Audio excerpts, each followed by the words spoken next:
you know, Here we go. where did things have happened? Yeah, So yeah, exactly. Hey, afternoon all. Afternoon. Yeah. I just thought, you know what? It's been a while since I've been on a Sunday, and I thought, you know what? Let me just talk. We just football chat in general. Talk about yesterday. Got my man DWTT Gary on here. How are you, man? I'm doing good. I'm doing good. I don't know why I'm smiling, but I'm doing good because we've been talking about that, right? The game Yeah. yesterday is yesterday, and nothing Yeah, we I can do know. about it. Nothing we can do about it There now. isn't. There isn't. You know what I mean? But you know what? Yesterday, I mean, for once, I never put it on the manager yesterday, and it was. You know what it was for me? It was about and Chelsea City kicked off. By the way, people.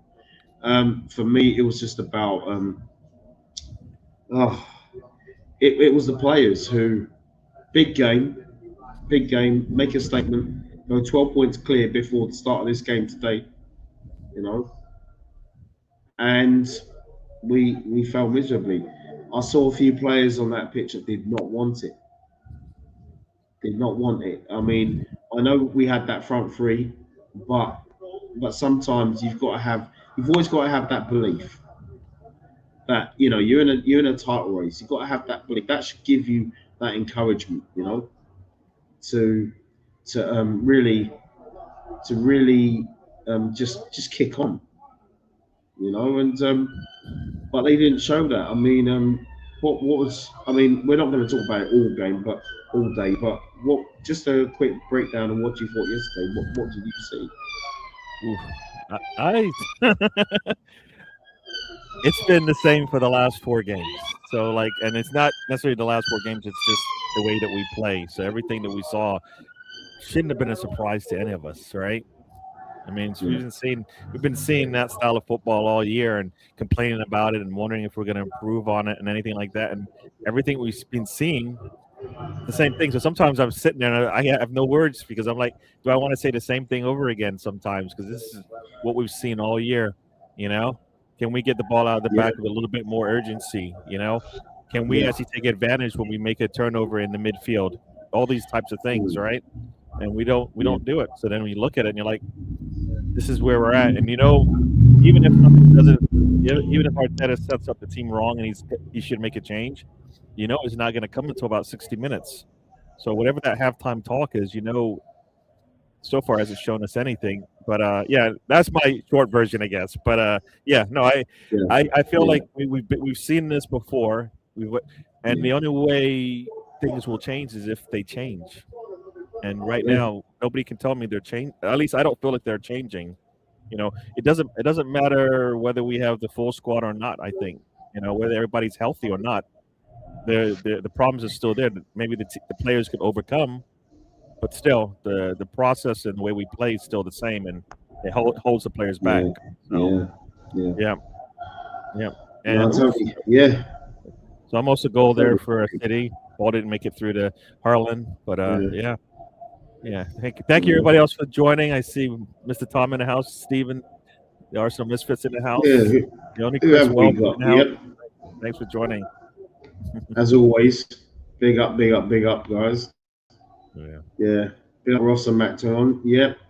Yeah, and good luck in that FA Cup semi-final. Got a good friend of mine who I spoke to yesterday. He's looking to get a ticket for the semis. Yeah, big Leeds fan. I mean, he's been a Leeds fan since what, 60s, late 60s. Yeah, okay. lifelong Leeds fan, Yeah. lifelong. You know, I'll put yeah. I'll put your Big up to you. I'll put your link in the chat because some people want to make sure they join your channel. So Yeah, yeah, they're more than so, welcome to. yeah, Yeah, yeah. So I just put it more in than there. welcome. So if you guys want to, Appreciate that. subscribe, go ahead, go right ahead, go right ahead. Yeah, and also subscribe to this legend of a man here, man. One of the most cool, smooth talking people I've ever seen on Yeah. the on here in my life. He's so cool, like Donny Simpson.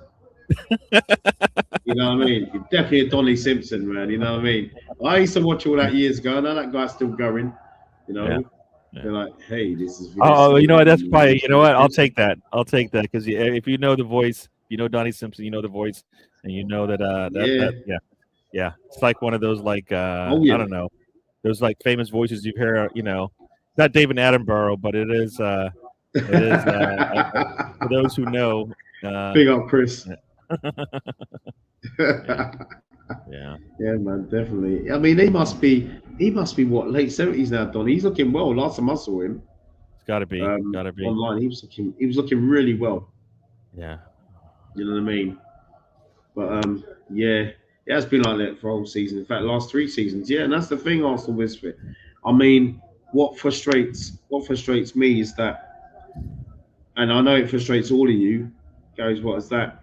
We've seen some football from the boys, and I'll tell us I'm talking 20, 22, 23, 23, 24. It's like where's that gone? Normally, when you see football like that, you see it get better. When with Wenger, when Wenger first came to the club, and then it was around 2000, 2001, you could see there was this incredibly different brand of football. We played good football when he first came to the club, but I thought 2000, 2001 season, I thought we played some great football. And then 2001, 2002, we just, wow, you know. And Wenger still implemented that style of play years later. Even when we were not winning championships, we didn't win anything for 9 years, and we were still playing some good football. We just weren't consistent. We were still playing that football. If we could play some of that Arsene Wenger football right now, we are winning this league, and I think we will get to a Champions League final. Not saying we're going to win it, but if we played this Wenger style football now, I guarantee you we won't have to rely on other teams to beat City for us to win this league. In my opinion. Yeah. So we still have.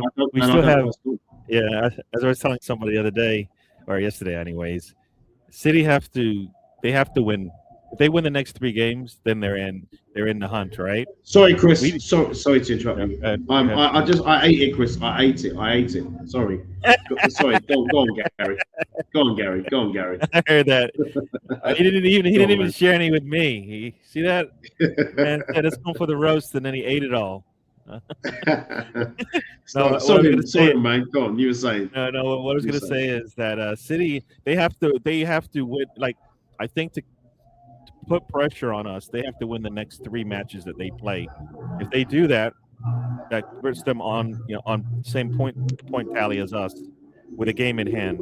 Right? That's where they are right now. Yeah. So yeah, that's what we have. But all we have to do is win 1. Right? We win our next one, which is against City. And you know what? So if Arteta's going to win 1 game this season, if he's going to put 120%, 150% into a game, it's got to be that City game at the Etihad, right? Yeah. So if that means, you know what? I know it sounds silly, but if that means you might have to take a little bit off of what you bring to the Champions League, you have to win the league. So decide what you want to do, but you have the league in your hands if you win that City match, I believe, right? Because that's a 6-point swing there. So it should be. I always say this should be an easy decision what to do. We always talk about never taking a game off and stuff like that, but there are things you can do. Like if you feel like a player is not going to give it to you in the Champions League, you can save him for the City match. You do it. So because that's probably that's our final. You lose that, and you basically open up. You put more pressure on you, and then you have to win out, and win by more. I think if we win out, I have to win out. So, yeah, and even that doesn't guarantee anything because they could go on a run as well, and then we're back doing the same thing we did a couple of years ago when it was going back and forth, wins, and we had the one loss that pretty much knocked us out. So. Against Villa, a couple of seasons ago. So exactly. And that was because he tweaked the 11, and I'm like, I wish he hadn't done that because what he was doing was working, and then it's like he feels he needs to be very flamboyant, needs to try something else, or have partying at right back when he did in the 22-23 season. What are you doing here? What are we doing here? Why would you do that? You know what I mean? It's like, why? It's just those things. If it's working, keep it. Keep that formula. You know, keep that. And I wouldn't be moaning about him now. So, you know what I mean? And yeah, yes, they prove that you don't need a low block to beat us exactly. They press us to death, just like we do as well. Yeah, and we used to. And for me, Bournemouth, I said this on the takeover on Friday, and big up to Bobby Ali G on the takeover. Um, I was with because who was I with? I was with yeah, myself, Bobby, um, Geeks, Dylan, Dodsey, and big up to them as well, legends. Yeah, so with them, it was like I was saying they were unbeaten in 11 games, even though they'd drawn five in a row. And I think it was, I know Bobby wasn't dismissing it, but I was just thinking that, you know, where you just don't, when you're unbeaten in the league, you know, and you have five, six, seven draws in a row, you're at the end of the day, you're unbeaten. You're not moving up the table, but you're unbeaten. And we were the last team to beat them. And if they had, and I'll tell you what, Bournemouth, if they had more wins than draws, they would probably be in the top six right now. And I always knew they were a dangerous side. And I went with a 2-1 yesterday. And I'm like, you know what, we'll probably stink out 2-1 win. I didn't think we played well.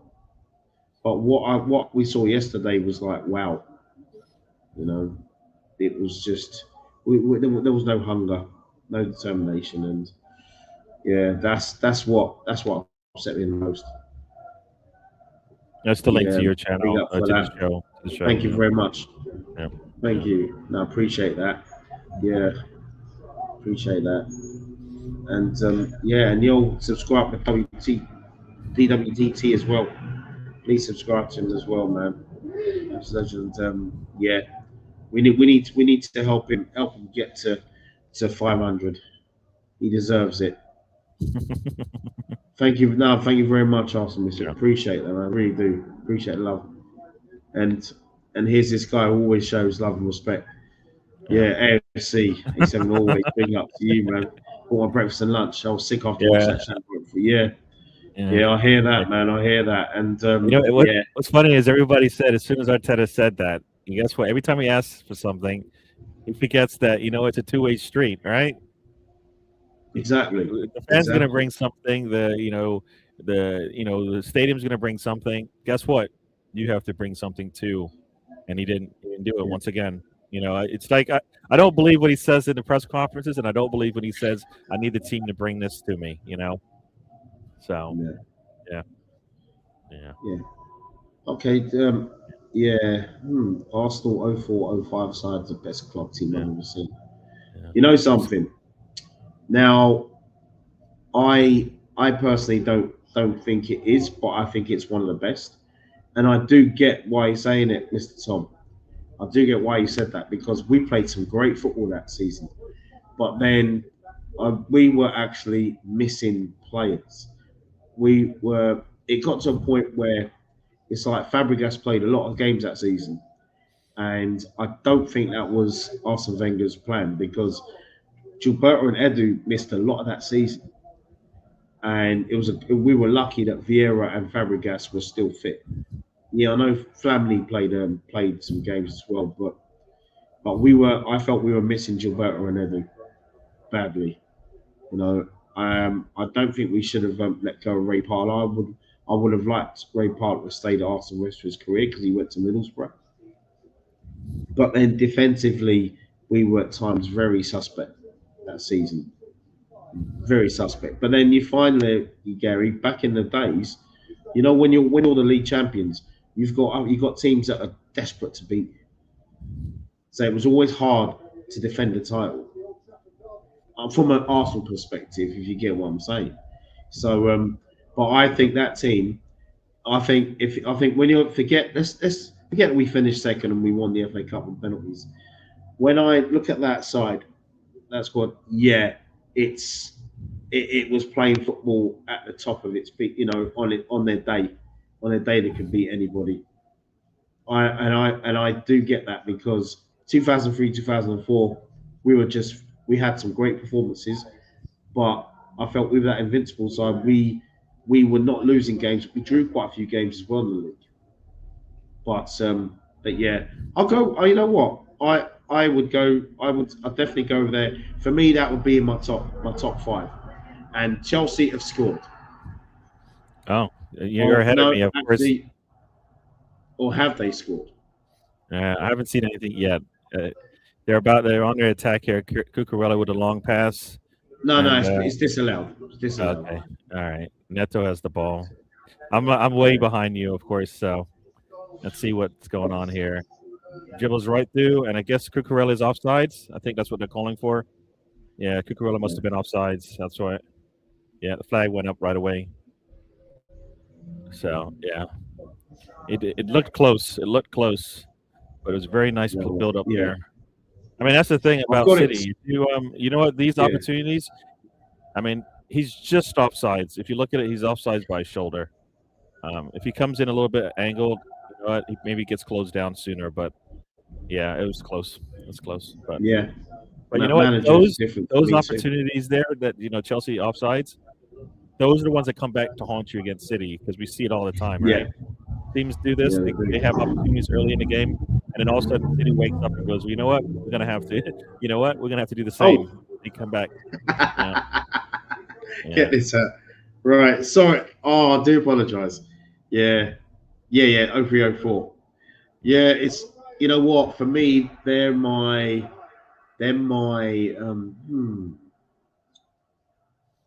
favorite team was 2001, 2002, Mr. Tom. Scored in every league game, never lost away from home. We had three home games. We should never have lost. And I also liked the 1990-91 team because they lost one league game and they were very solid and played some good football. But 0304, it was just there was some incredible performances that season. You know what I mean? Absolutely incredible. Yeah, that's a shame. I was alive for a lot of all that football, but I just never got a chance to. I don't believe I could have watched it because that was back in the days when didn't have streaming.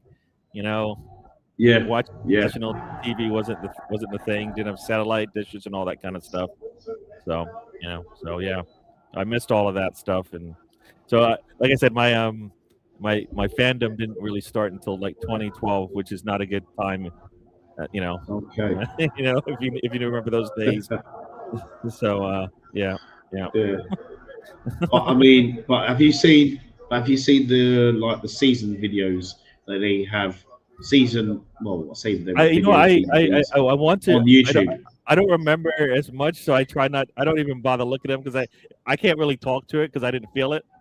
I like to feel it, like live and stuff like that. So I don't go. I don't usually go back and watch because it doesn't give me the same feeling, and I don't remember stuff as it is. So not feeling like I can feel the pain in a lot of the games that I watched, right? But go back and look at a game that I didn't even see the whole thing at and feel the pain for the whole thing. It doesn't really sit in with me. So I don't go back and watch. I know maybe people say you should go back and check your history out, but I haven't done that because I kind of feel like I'll tell you what I feel now than what I thought because I can't talk about everybody can go back and say this is the Arsenal way and this is what I remember seeing, and I'm like well I can only go by what I've been seeing and this is. I don't believe this is the Arsenal way you're talking about. So I can only go by what I see right now. And that's true for anything, right? Right now, what we're seeing is not what people would consider the Arsenal way. And Arteta, supposedly as a captain should know what that is. And it doesn't seem like he's heeding that message, As they say, victory and harmony. He's not doing that, right? So, yeah. Now I see AFC always David Ray with the second most passes. I mean, that's He had almost 40 back passes to him. You see That's crazy, isn't it? when a goalkeeper, It's like, we put too much pressure. We expect our defense to hold up, but then we add even more pressure on our defense by asking to be perfect under duress, yeah, and the duress that we create ourselves. it's crazy. So that's I mean, how many times we always keep passing the ball back anyway? We keep the ball in our own half for so long. Yep. Yep. And there's times that when you play the ball back to Raya, we're not under any pressure. A number of times when we're doing that, and we just keep possession. It could be 0-0, we could be 1-0 down, and we keep trying to keep possession. It could be 2-0 down, and we're still trying to keep possession for ages. And then it's like we said, we don't, and off the ball, we don't even see any movement as well. How many times I look at no chemistry the there, man. Yeah, I look at the donut hole on the squad. I'm like, somebody has to come to the middle of the pitch, at least make it seem like we're going to go through the middle. Just a presence of somebody in the middle means that the defenders or the high press has to think about it, But we don't even come to the middle, and then we don't make that pass to the middle. And then when we do, the last thing that person's thinking of doing is breaking it and splitting the line and going through the middle of the defense when they should. Like, we've seen it on the half turn, right? I talk about it all the time. On a half turn, just take the ball and go up the pitch, through the middle of the pitch. Then they'll slow down that press.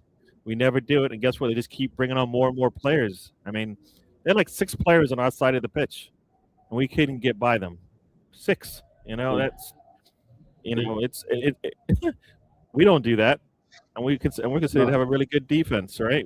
We don't have to do that, but other teams do it, and we have no answer for it. And that's I think a little bit on Arteta, a little on the players having a little bit more confidence to be able to break down that press. We don't do, we expect the other team to essentially just give it to us, and they don't, right? They don't. So, yeah. Exactly. No, I agree. Yeah. And it's just, even though I'm not interested in other teams, obviously want Chelsea to drop points after we beat Fulham yesterday. I only saw that little bit of that Liverpool Fulham game yesterday. I didn't really watch it as such. But yeah, I mean, what's happened to them, right? It's like our fans actually feel a lot more, getting a lot more pleasure in talking about what's happened to Liverpool this season compared to us. And I'm thinking, well, when you're the league champions, they'll always teams will always want to work their butts off even more and get that result. But then I know Liverpool had their issues, but you know what? If Arne Slot gets a sack, at the end of the day, he'll be leaving here. He'll be leaving Liverpool Premier League champion, and no one can take that away from him. Yep. I mean, yeah, that 16-1 running in 23-24. Yeah, exactly. After the shite Arteta ball was dropped, doing the break was magic. Exactly, 54 goals and just 10 compared to just 37 for 19 against. Yeah, and you see, this is what I'm saying. For that, we were disappointed that we lost the Villa. We're disappointed that we lost the league. But then I said, give this guy another year. And then I actually said, well, I was looking forward to the 24-25 season. I'm sure you were as well, Gary, where I thought, you know what? Continue the way we're playing and we'll win this league. We will win this league. I tipped us to win the league in 24-25. And then I couldn't believe what we were seeing. And this is even before the injuries to our front players. Yeah. No, we always say you need to bring a little bit. You need to build from the previous game, and in this case, you need to build from the previous season. And after seeing that, you're like, all right. And I think I believe I forget who we brought in that season, but we're like, yes, we just need more attackers, better attackers, and all of that. And I don't recall. I forget who we brought in. Was that Havertz? I think it was when Havertz came in, right? No, Havertz came with Havertz and Rice. Yeah, it was Marino. It's Marino. Yeah, so that's what we're like. And I don't know if we brought. I think we brought in more defenders, of course, like we usually do. And we needed more attacking. That's been. Arteta's problem since that fifth place finish against that team, right? We've needed more attack, better attack, actually, not more attack, better attack. We haven't done that. We've always gotten a player that he might be okay. No, we needed to get, you need like if you can get a Declan Rice and a Zubimendi, you need to do a similar thing on your attack, right? We don't do that. Yeah. How can you find a Timber and Hincapie, a Calafiori, right? But then you can't find the same on the attack. You know what I mean? Yeah. That's what we're looking for. That level of quality, bringing in for less than the 100 mil that it might cost to get a top player, but we're doing it on the defensive side, right? We don't do it on the attacking side. Like Madueke isn't, worth it, right? If you think about it, Havertz has not been worth the money we brought in, and not the salary he comes with, right? So, yeah, it's they're going to make it tough on us if they do win it, but I still think serious discussions need to be had regardless of how this thing plays out. Serious discussions have to be had, and whether they keep Arteta or not, that shouldn't matter what results we get this season. It's whether long-term it's a good fit, right? Because you see people talking about managers that have won trophies and then been let go. This might be one of those type of situations if the ownership and the management of Arsenal looks at the long term of this, because they could win and they could still lose players. Players could still want out, right? They could win the league and players could still go, I don't think it's going to change, but I'm happy to get the win. But do I want to be here for this? Because the players that they need to bring in, we might not be able to afford, and other teams will want those same players, and they might offer more. So it will be tough. Yeah, it'll be tough either way. And if you have a bigger name to make that call, right? If it's Enrique, if it's Hansi Flick, whatever the name of that manager is, they bring in, it will make a difference. Game's still 0-0 over here. Yeah, Chelsea's had the best of it in terms of at least XG. They have been. I actually paused it for a few seconds to get it to you because I'm on 27, 29. Yeah, you're about 12 seconds ahead of me. So yeah. Okay. Yeah. I just hit 27-21. The ball just went out of bounds. Yeah, Donnarumma just kicked it out for a throw in deep in there in the final third for Chelsea. So yeah, I mean, I don't want to. As I said to somebody last time, fans were like, we need one of our rivals to beat City. It was that team from North London, and we just remember, their players just falling on the ground when they should be, making the plays. So, Yeah, exactly. Well, listen, this is for anyone who wants to join in. Yep. This is for anyone who wants to join in, so more than welcome. Always welcome on this channel. You don't have to be an Arsenal fan. Anyone can come on this channel. If you're a Millwall fan, there's one Millwall fan I know in particular who I think he's an absolute legend. If he ever got wind of this, he's more than welcome to come on the channel. You know what I mean? You wouldn't even think he was a Millwall fan. Such a nice, softly spoken fella. And you would never think he was a Millwall fan. And trust me, he's one of those Millwall fans that does not like a section of the fans, if that makes sense. From how they've been over the decades. And there's still that element. Yeah, the fact that City might still win a treble in one of their worst seasons is what it's crazy, isn't it? It's it's weird to say worst seasons and then have them. It can't be a worse season and they have the potential to win a treble. You know what I mean? It can't. Yeah. It can't. Because it means everything. You know what I mean? It sounds like it's a worse season, but it's not. It's not. If you have an opportunity to win 3 trophies in a season, it can't be a worst season of all. Because that would mean Arsenal win a Premier League in their worst season, right? That's not true. You win a Premier League, that's a really good season. So you win. They won a trophy. They have a chance to win another 2. It's up to Yeah, I Arsenal mean to change that's that. Oh, right. Neto down the line. All right. Chelsea is looking really good here. If they don't score, and this game drags on, eventually City will just wake up and decide, hey, I think so. why don't we just take this thing? Yeah, Yeah.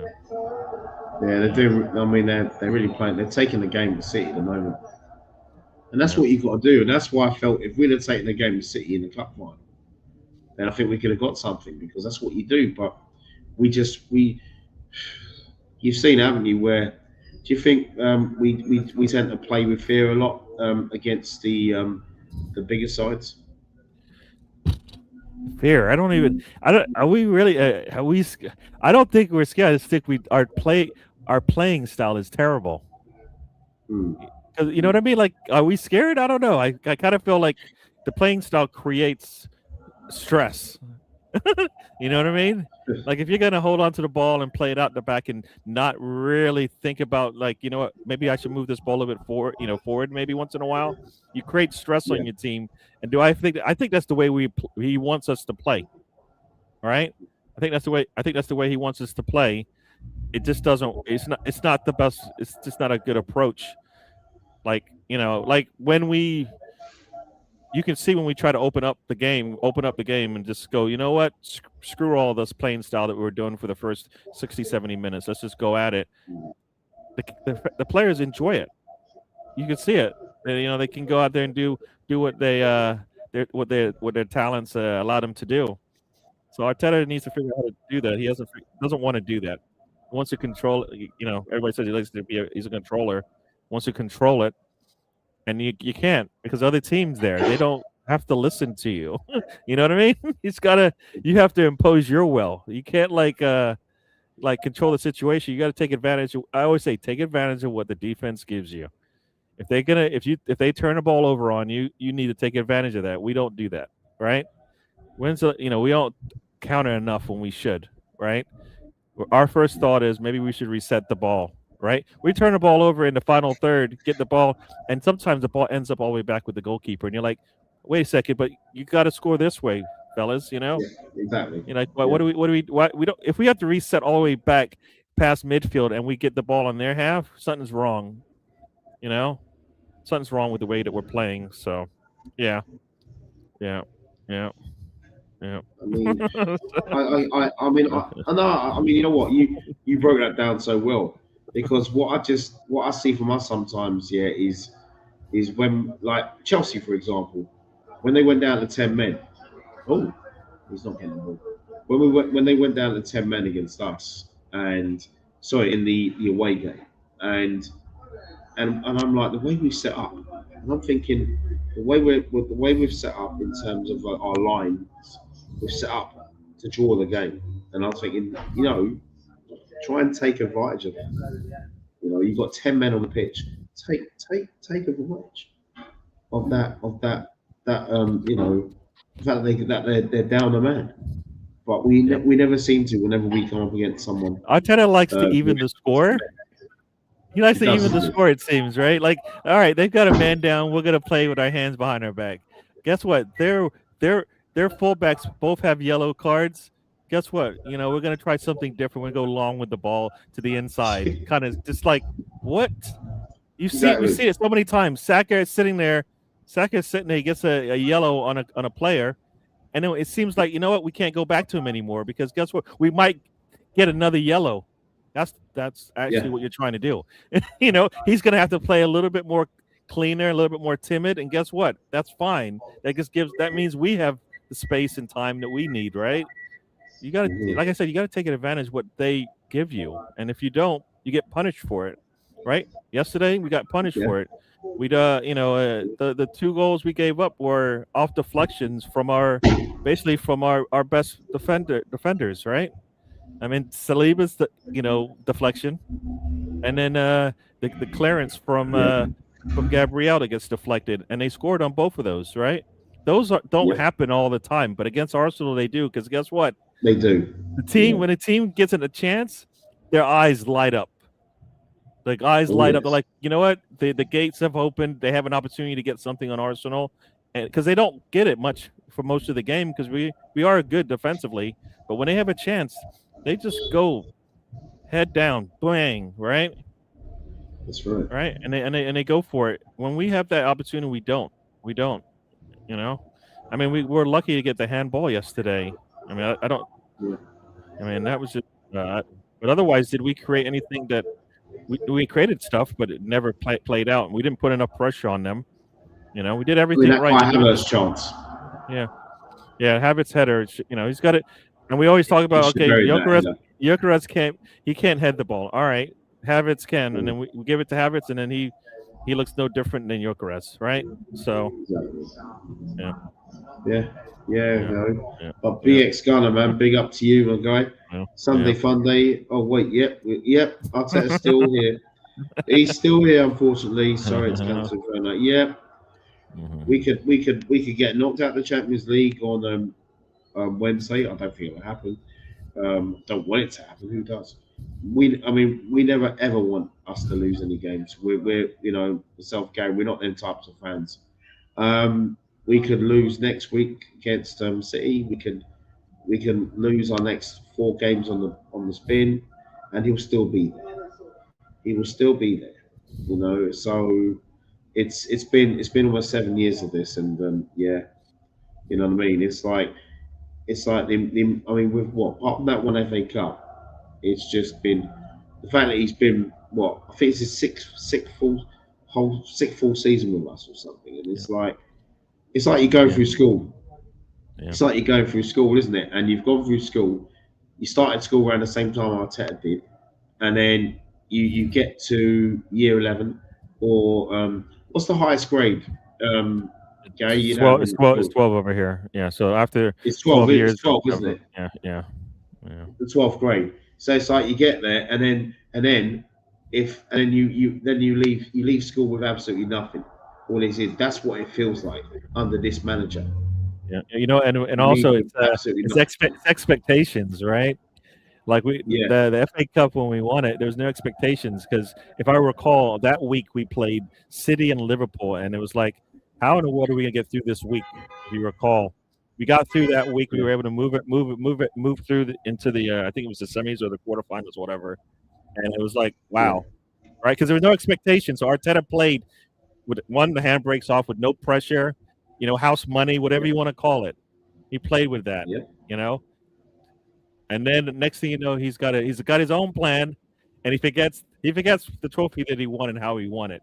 You know what I mean? He didn't win it playing this controlled football and not actually, you know what, taking advantage when you have the chance and letting some of your players, you know, do what they do, right? And we're paying for it. Yeah. Better tactical managers always get better than Arteta. They do. And Areola seems to be one of them. One of a few. You know? I mean,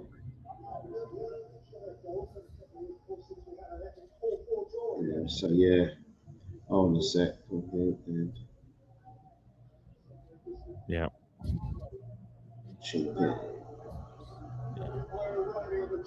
As I like to say, it's not necessarily Arteta leaving; it's Arsenal improving wherever they see fit. So, if that means Arteta's got to go, then he's got to go. You know, exactly. So that's the whole thing. It's about improving. Oh, right at the goalkeeper, that one. That's City's getting close. Chelsea's going to have to ride out this last 7 minutes. They are. I'll have a special bottle. I'll have a special bottle of AFC for when he does. I've said already he can win us the league and then he can just bugger off. Yeah. You know what I mean? He can do. Hey man, listen man, don't. Hey, it's all good, man. You know what I mean? Don't worry about that. You know what I mean? It's all good. Arsenal Misfit. Big up to you, man. Big up to you. But I do understand them.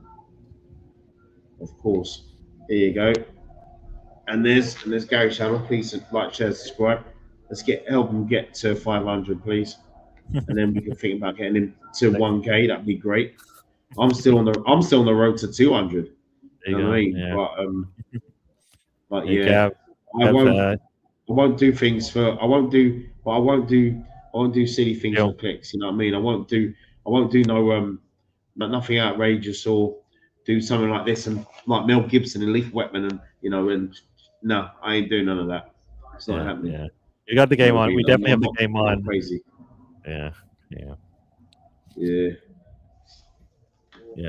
We got the game on.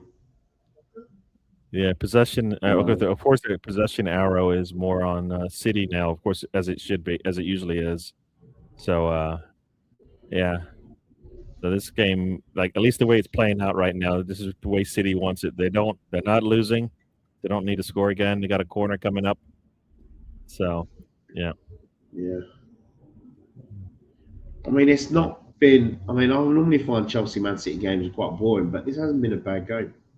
No, well, you know what? It's starting to get bad in the sense that Chelsea is starting to relinquish possession and not, just defend. And the last thing you want Chelsea to do is have to defend.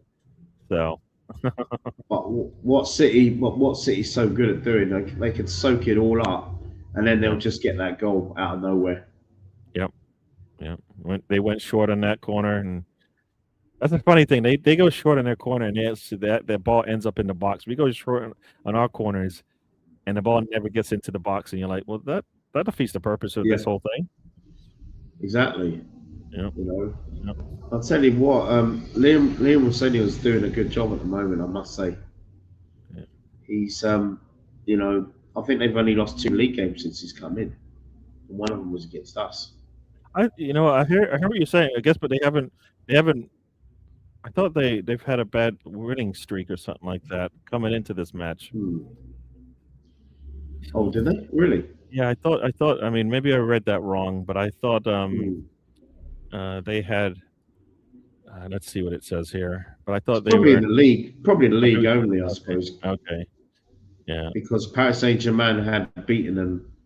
Yeah. They had lost 4. Yeah, they had lost 4 in a row, 2 Champions League, 2 league games, and then they just had that blowout win against Port Vale. So so they lost to Newcastle, and they lost to Everton 1-0 and 3-0. So they haven't scored in the league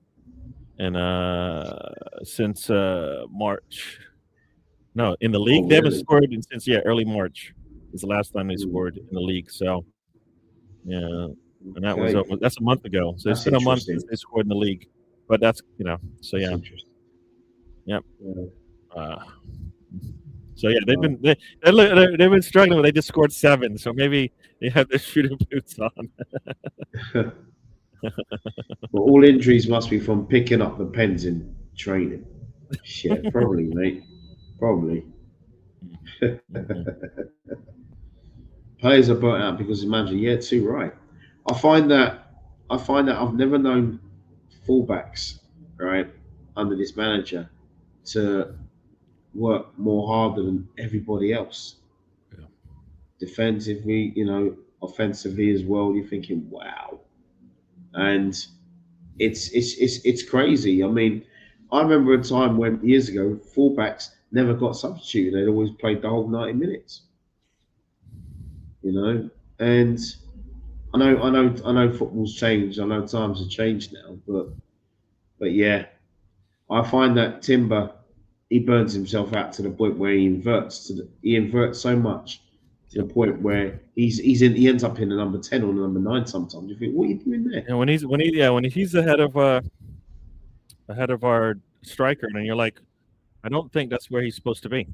When he's taking headers off our strikers, it's like I don't think that's where he's supposed to be.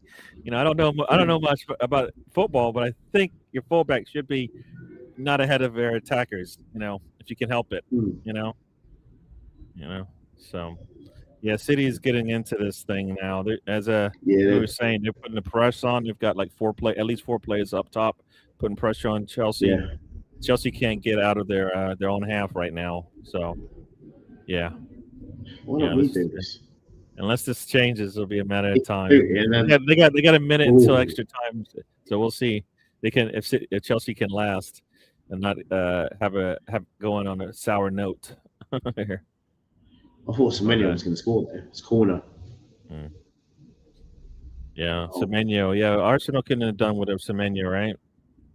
we could have Yeah. done with Semenyo Yeah, right now. yeah. No, I'm just kidding. I'm Could have kidding. big, I'm kidding. Like Arsenal said, nah, Semenyo, no. We don't need him. It got deflected away from the goal. That it was probably covered anyways, but yeah, did it? yeah, Yeah. yeah, yeah. But this is and every time we don't make that change in January, like once again, it's the second season in a row where we should make a change in January. We need something. Pick something, defender, attacker, whatever it is. Pick something, especially if they're available. Yeah. And it's the second window in a row where if we brought maybe somebody else, somebody new in, maybe. You know what? Maybe. Yeah. Like last year, Give it some. you bring in Ollie Watkins, maybe, right? Because you needed something. You lost, we didn't bring him in. This season, Mm. once again, if you're not gonna play in Wary, bring somebody in. Are you gonna let Minweri go? Then bring somebody in. Because that's my I thing don't about. agree. I'm If you're not gonna I'm play still him, upset about that. if you're not gonna play him, then I think he needs to Mm. go. That's my thing. Yeah. Not that he shouldn't play. Is that if you are not going to play him, he needs. It's like the Saliba thing. If you're not gonna play him, you let him go out on loan and let him build up his his craft. Right. That's Yeah. that's the way I feel about it. Yes, did I want it? No, because I loved Minweri. I wanted him to play. But if you're not going to play Yeah. him, having him sit on the bench is the worst thing for him, right? Yeah. And that's what we did, and that's one of those things where I said Berta needs to be the adult in the room and go, Arteta, you have Skelly, you have Norgard, you have Inweri, play them, right? They don't have to start, but they need to get minutes, legitimate minutes in games, not like 10 minutes at the end. Like legitimate minutes. Like they might start some games in the league, but they might also come in at halftime, 30 minutes left, whatever the case. They can do that. They've shown they can do that. Norgard, how can Norgard go from being a captain of his own squad in the league, and he can't even play against them. He can't even play against them. He was the captain for the team. He can't even play against them. He's sitting on the sidelines watching it, and you're like, how that doesn't the math ain't mathing, right? The 2 plus 2 does not equal 4. I wouldn't have had a play. Exactly. Gary, I would not have had a problem with him playing yesterday instead of Zubimendi, who mind you, I don't remember seeing Zubimendi in the game, to be honest, yesterday, but there you go. But it's 0-0 half time. Yeah. Chelsea look, they were in the ascendancy like for the first 20 minutes, but City have actually grown into the game now. Yeah. But it's not been a bad half so far. Yeah, I'll let you catch up on the chat. We got like lots of messages. Yeah, definitely. Yeah, let's go for the chat now. Hey there, Jay. Hi. Hey Gary, big up Jay, man. Yes, welcome indeed, man. Enough respect, man. Yeah, that was Umbrella.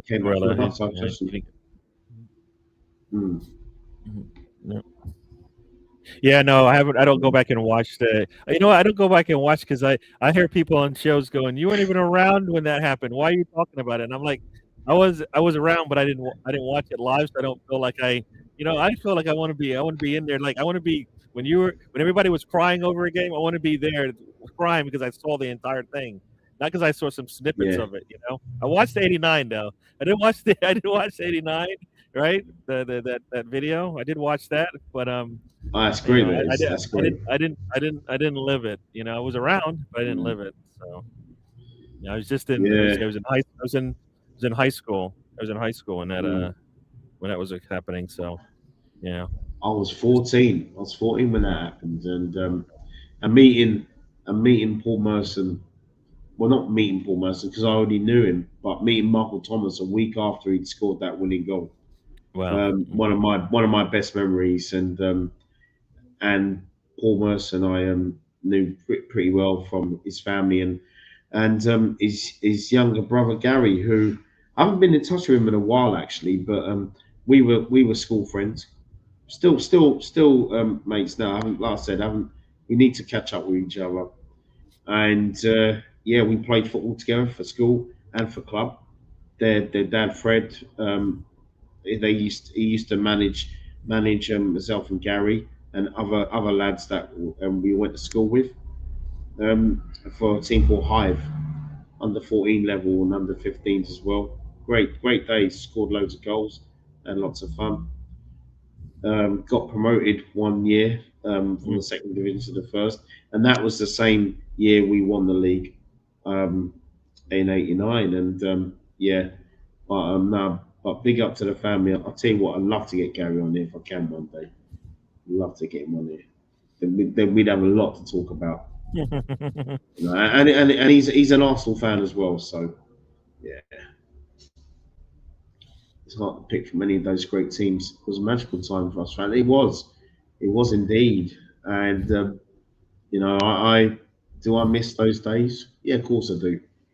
But I mean, even though life goes on, what I don't seem to like.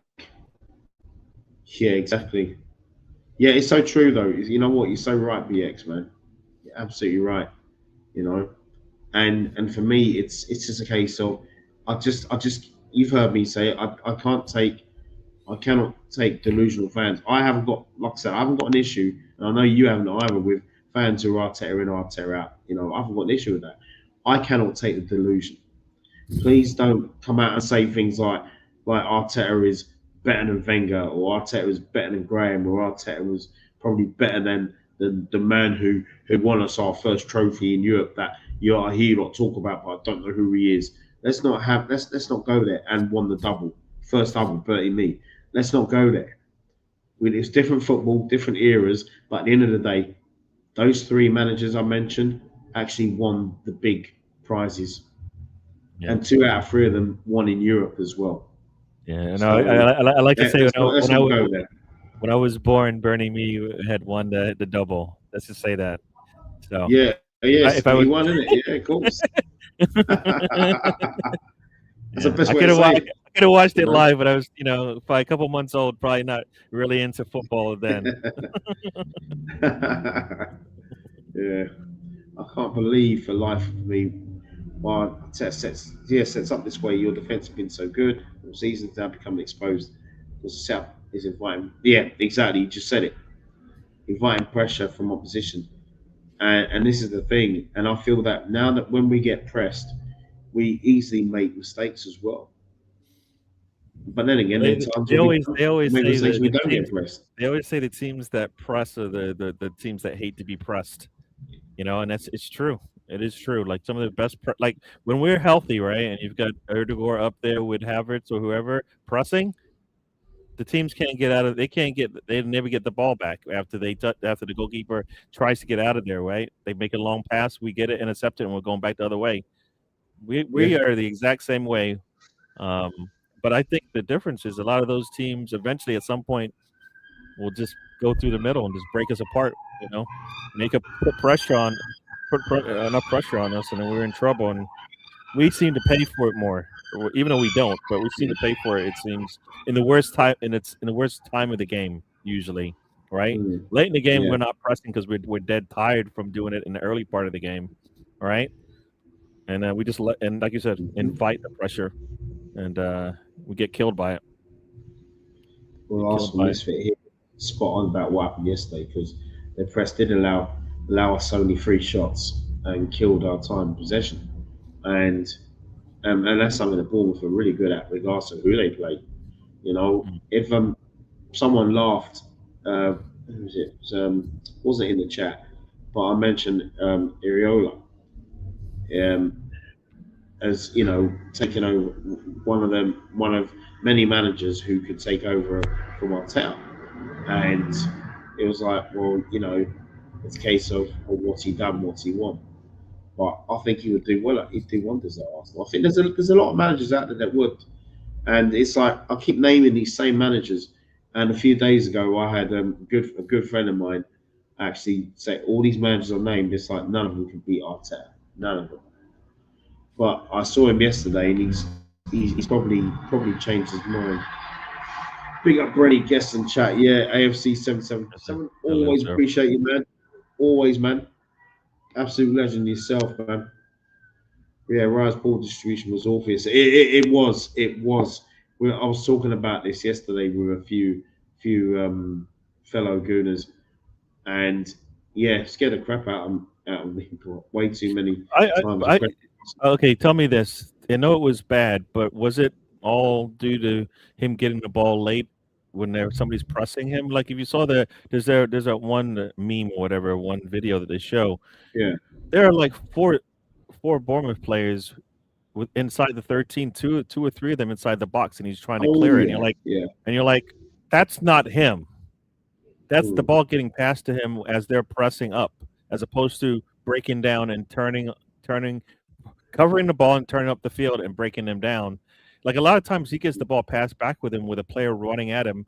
And yes, he hesitates sometimes, but you can't put your goalkeeper under that pressure. You know what? You could just boot it out. I'd rather just boot it out wide and settle down than to push it back to your goalkeeper with another player running at him and then going, you know what? He's got pressure on him. Now he boots it. And you know, I think it was a game yesterday where he tried to clear it and the ball got intercepted, and we got lucky that it didn't fall to the wrong way. Yes. I Yeah. think that happened in the game Yeah. yesterday, right? But I think when you invite that much pressure, nobody's going to look good, right? Nobody's going to look good, you know. And teams now know. Eventually, just bring up 1, 2, 3, 4 players up into your your forward press. You eventually will fold and give you more opportunities. And Arteta hasn't figured out. Guess what? We might need to have like I say, a ball carrier that's just going to take the ball up, like a Skelly, right? Like a Skelly. Yeah. Yeah. Skelly get the ball. He protects when he's confident, he'll protect the ball. I think the problem is he's lost his confidence more than he's just not a good player. I think he's lost his confidence to take that ball on the half turn and go up the pitch because they go back. Look at all the videos. This is what he can do. You know, you see it, but he hasn't been playing, and that's partly being a young player. I think that he just hasn't. He hasn't figured out that he can. He's got a place in football, right? He's got a place in football, but I think he's lost his confidence, and that's why it doesn't look right now. Yeah, I didn't think he was that bad yesterday, but I would love to see him in midfield. But yeah, I just think what could potentially happen with him and Ethan Neri, I think it's absolutely criminal. Well, hopefully that's just like the media trying to get their. I hope so. Their numbers up, and Berta's not thinking that might be a good idea. Let's get rid of our young talent. It makes no sense. Yeah. Let's get rid of our young talent, Like, no, Jesus has to go. Trossard, of course, yeah, right? Right? Yeah. You've got players there that need to go that that are on the books for a lot of money, that you probably you're not gonna miss if they go, right? If you're not gonna play Norgard, then he has to go, I guess Moreno will come back and they'll let him come back and get healthy and all of that, but yeah.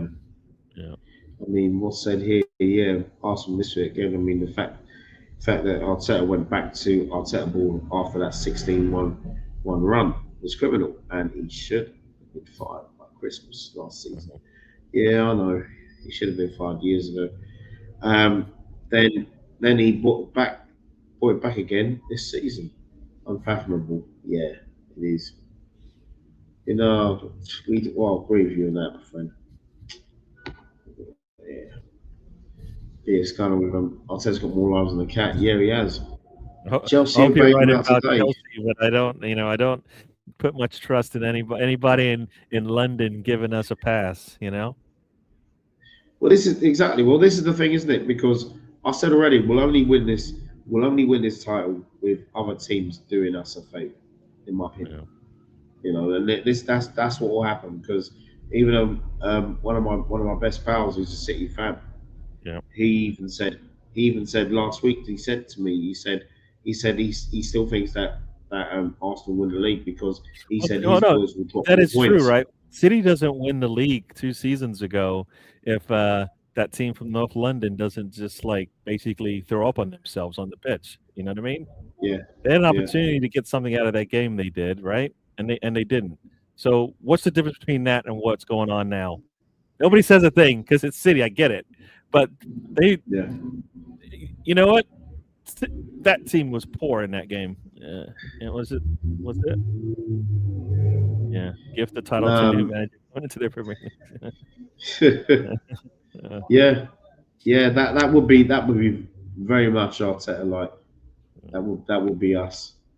Well, I as mean, I said, I thought it was a little interesting that he actually sat there and he cheered, he clapped when City got their medals.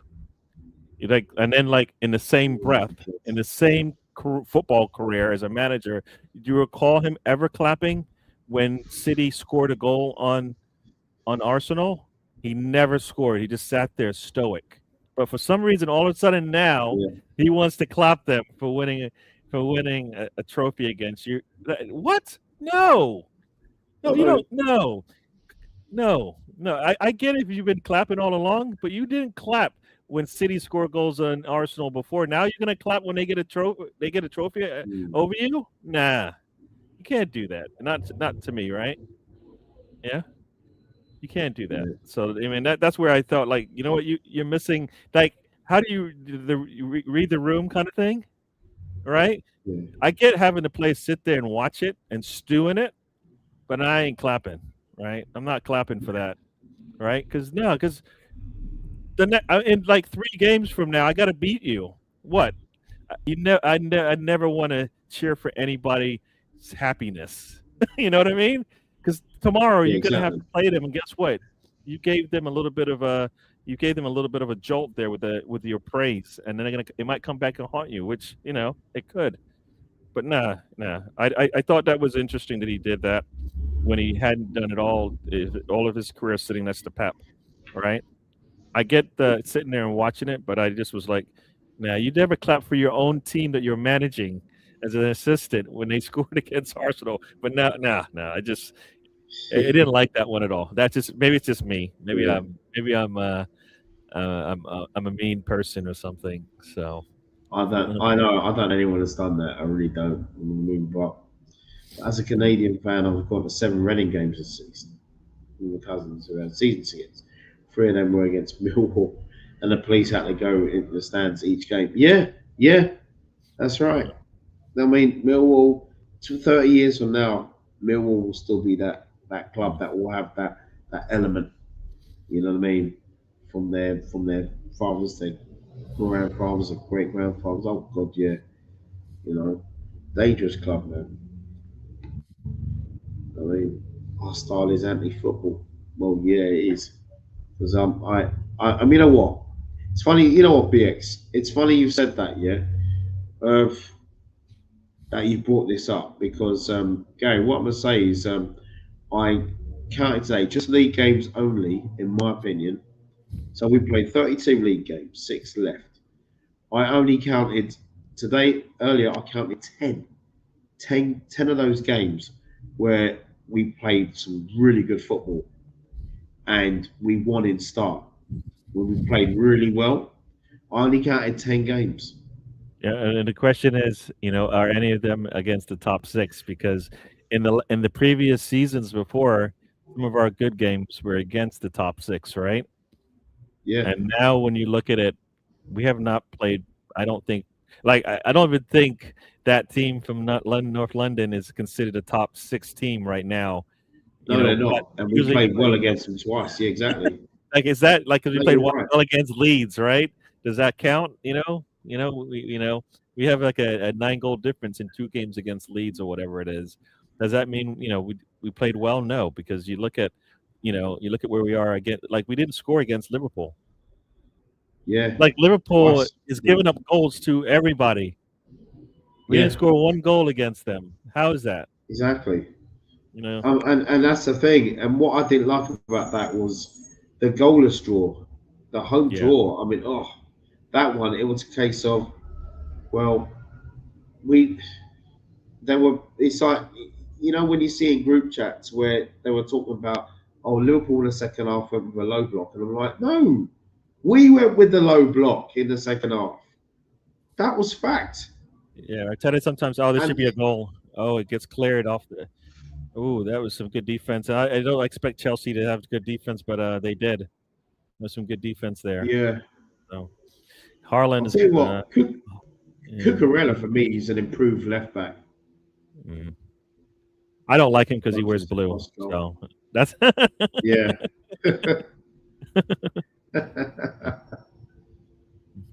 Oh my. Mm. Oof. That was just a cross goal. Oh, shot across the bow there for Cherokee Yeah. with a shot across the bow there. That city's getting close. It seems like it's They about are. our time. Getting close Yeah, there. it's not long. It's not long now. I can just feel that goal coming. Yeah. Like I said, that Chelsea offsides come back to haunt them because that just gave City what they needed in regards to maybe Yeah. they have a chance here. That wasn't a penalty. Palmer and Doku. No. He slipped. No, that's just too. That's coming together there. Come on, you see it all the time. Exactly. I mean, defender. Exactly. I think gets there before you, anyways. Yeah, that defender gets there before you. You're trying to go through him. Yeah. Yeah, I don't think. No. Yeah, no. The commentators want the penalty. They're basically like, how is that being checked that fast? Of course they do. Maybe the referee said stop and let's move on the game. Yeah. So just looked at the sporting game. Yeah, go ahead. Sorry. So just looked at the sporting game. We spent 90% of the game pounding the ball up the wings. Martinelli comes on, thinks screw it, cuts inside and makes a brilliant through ball to Havertz. Game over. And you know what? Did you see? Who? What you would know? It wasn't you? Was it Gary? No, I think it was Luke in the chat. He and big up Luke, by the way, my guy. And he put in it was a video that was on X, and Declan Rice is telling Martinelli to play the ball back. Martinelli has different ideas. No, so I've seen that video. You know that's the same Declan Rice who's telling Martinelli to go back, which might be the safe play, right? Yeah. Is also the same Declan Rice that didn't really listen to Erdogan when he took those free kicks against PSG. So, eventually the stink of Arteta ball gets on you. You can't get it off. You know what I mean? There you go. Exactly that. And I didn't think Declan Rice was like that. Declan Rice has finally been converted. It's late in the game. Yeah, say you do turn it over. That is your winger turn it over. It shouldn't make as much of a difference. If it's your defender turning it over, I get it. But it's the fact that Rice is ahead of him says a lot, right? He should be there receiving the ball and letting Martinelli run up the pitch, but he's ahead of him. So maybe I don't know football, but that's usually how I feel like the eights and the and the wings play together, right? Is there a goal coming? Yeah. Yeah, balls up in the air and easy header. That was really easy. And guess who it is? The same kid. O'Reilly's been eating it up for the last month of football. He has done. Yeah, that was it wasn't even fair because he's going against a player who's 5'6", it looks like, and that header is too easy. I mean, the goalkeeper. Yeah.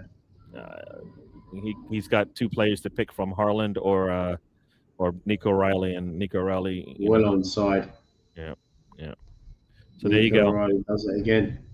Yeah. So who's he going against there?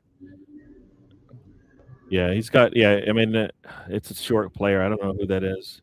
Oh yeah, he just goes right by him. Yeah, there you go. Santos. That's what that's all about. And that's Santos getting. He just ripped off. He just said, "Get off me," and just goes right by him. Yeah. Exactly. That was very easy, and that might be it for Chelsea's attempt to get something out of this game. But yeah.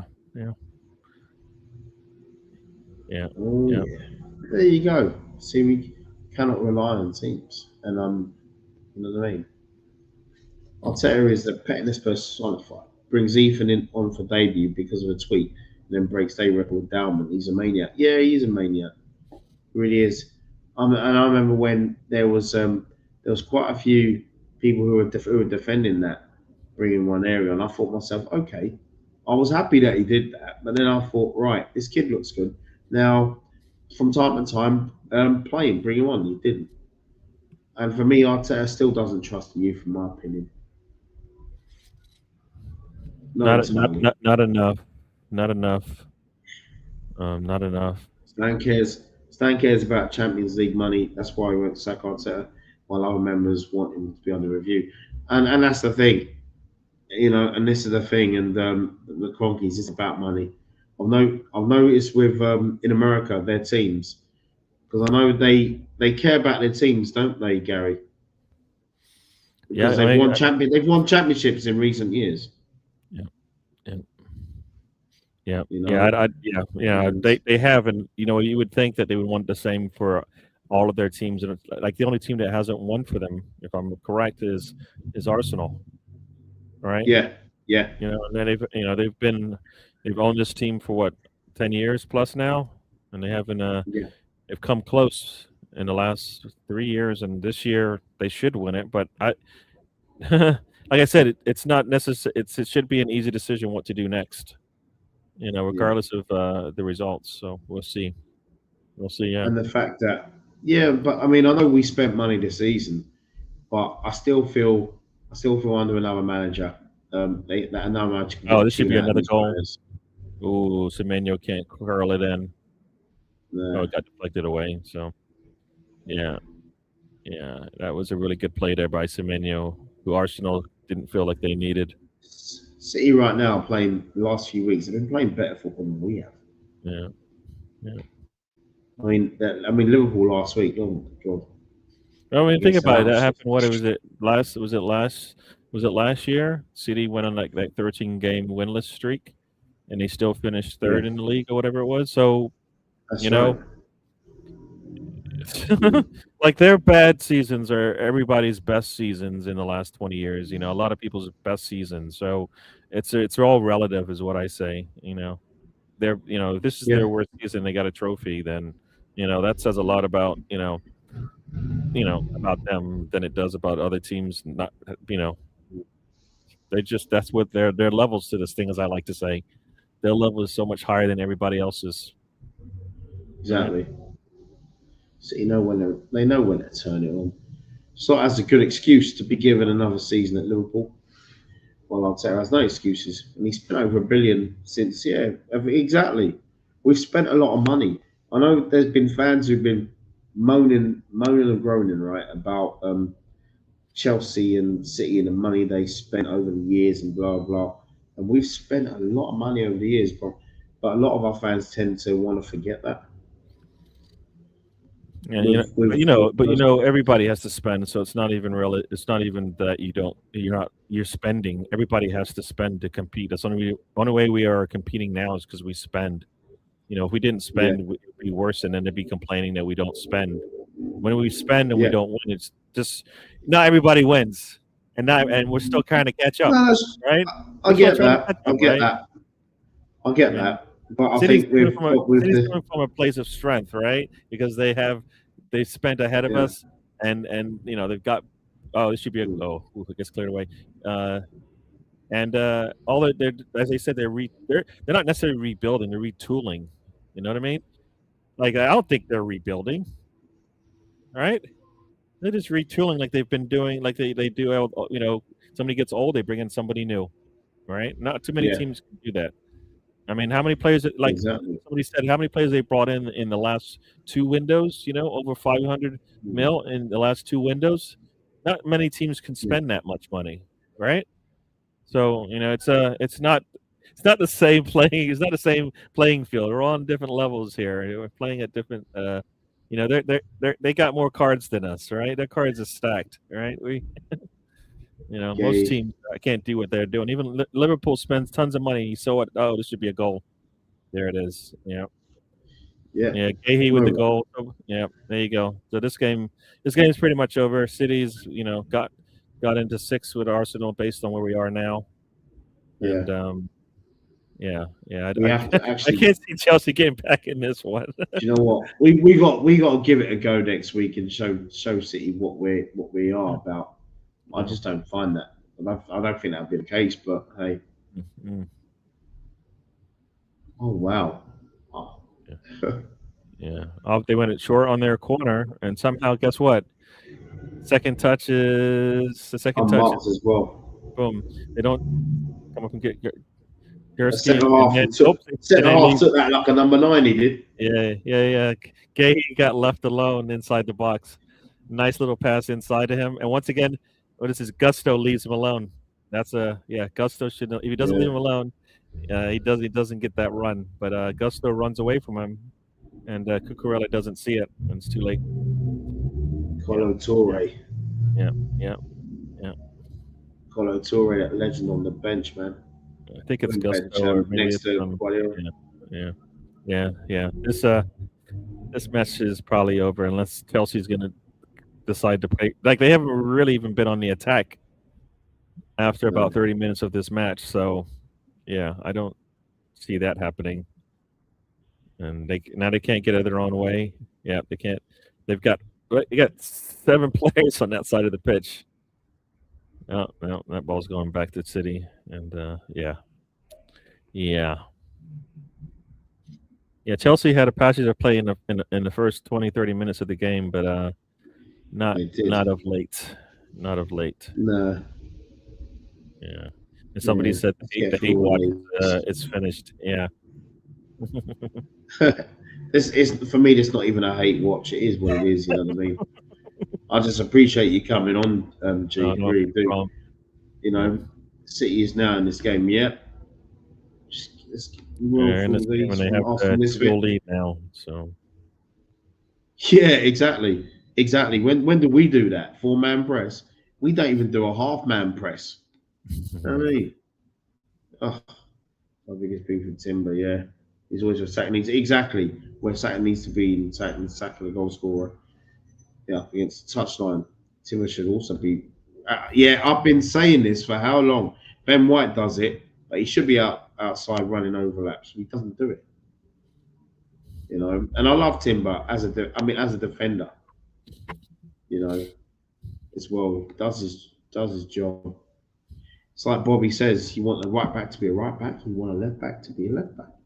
We've wasted golden opportunity last 4 years. Of course we have, but to some, this manager's good enough. You know what I mean? It's showing now that Arteta is not bigger than God. Big up the Alex. Arsenal True Galaxy podcast. Hey, Lolo. Sorry, Lolo. Alonzo, welcome to the show. A lot of guys come over to watch. Everybody wants to wants to chat, so that's cool. Yeah. No, it's all good, man. It's all good. It's all love here. Has your tap been overrated by your fans? Has your tap been overrated by your fans? Yeah, I suppose the ones who generally love the manager more than life itself, yes.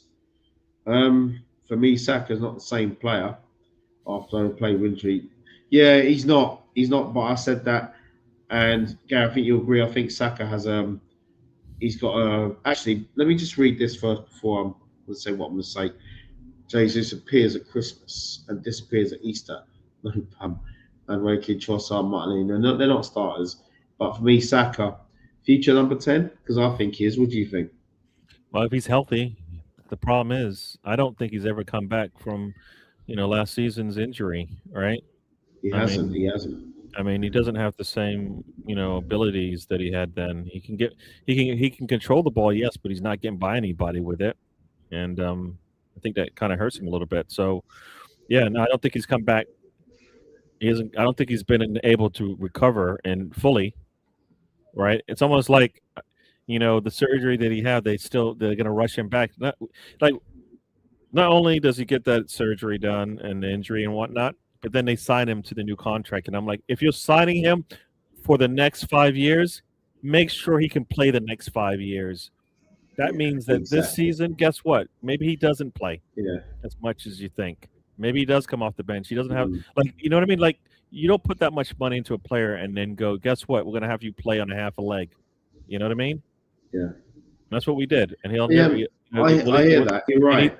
And now they got to the point where they have to let him recover. They have to, like, because guess what? It's going to happen in a couple of months, right? He'll be out at in the World Cup most likely, and he'll never recover fully. Come back to Arsenal, and then they're going to try to rush him back in. And, we have the same issues again.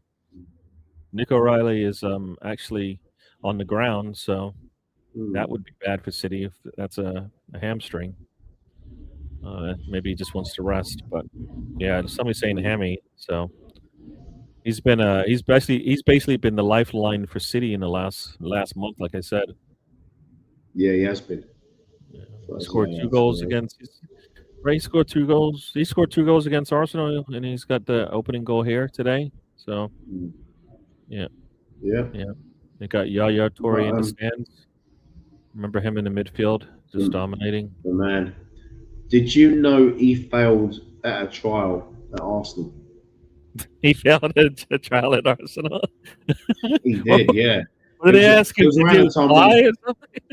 I have no idea. It was I don't know what that was, but he was there. It was because Kolo Toure was already there, and his younger brother was a very raw midfielder. And maybe that's why Wenger probably said no. Little did he know a few years ago he was going to be one of the greatest midfielders. I would probably say not just one of the greatest midfielders ever produced, but if you're talking Ivory Coast and producing wonderful players, but probably one of the greatest African midfielders I've ever seen. Yeah. O'Reilly has they've just subbed him off and he's ran into the locker room. So, I mean, if it's a hammy, he's not going to be right in the next game, which I guess will be against Arsenal. So, does Arsenal take advantage of it if he is out of the game? We'll see. Yeah. Everything Chris just said here, I agree with. Yeah. No, we don't. As somebody said, we don't have starters. We have a lot of squad players right now that are starting for us. Yeah, we do. Right? Like we need you can't look at the likes of Araya, Saliba, Gabriel, Rice, Zubimendi, Timber, and then go, Trossard and Martinelli are gonna work with this thing. You know what I mean? An off form Erdegaard is gonna work on this thing. I just think the levels they don't match. So you've got really good players in the middle of your pitch, and then everybody else you're struggling to. They're struggling to keep up. They can't keep up. When Saka's on his game, nobody's got him right. Everybody's comparing everybody to Saka, right? And I keep saying he's terrible, and then you look at the stats and you're like, but he's better than your player. Oh, but I like the way he plays, but he does more things than your player does. Oh, but I like the way he plays. There's looks and then there's actually what they deliver on the pitch. So, we've got good quality players. They just not in all the spots right now. I think Gyökeres would have had a better season if we had more creativity around him. I mean, they're asking him. He does everything Arteta wants as far as defensively, nice goal stop there from the goalkeeper. But attacking wise, he needs some help. Haaland isn't scoring if nobody's passing him the ball, right? Yeah, right. Exactly. He's not going to take the ball like Henry up the pitch, right? He's not going to do it and then score.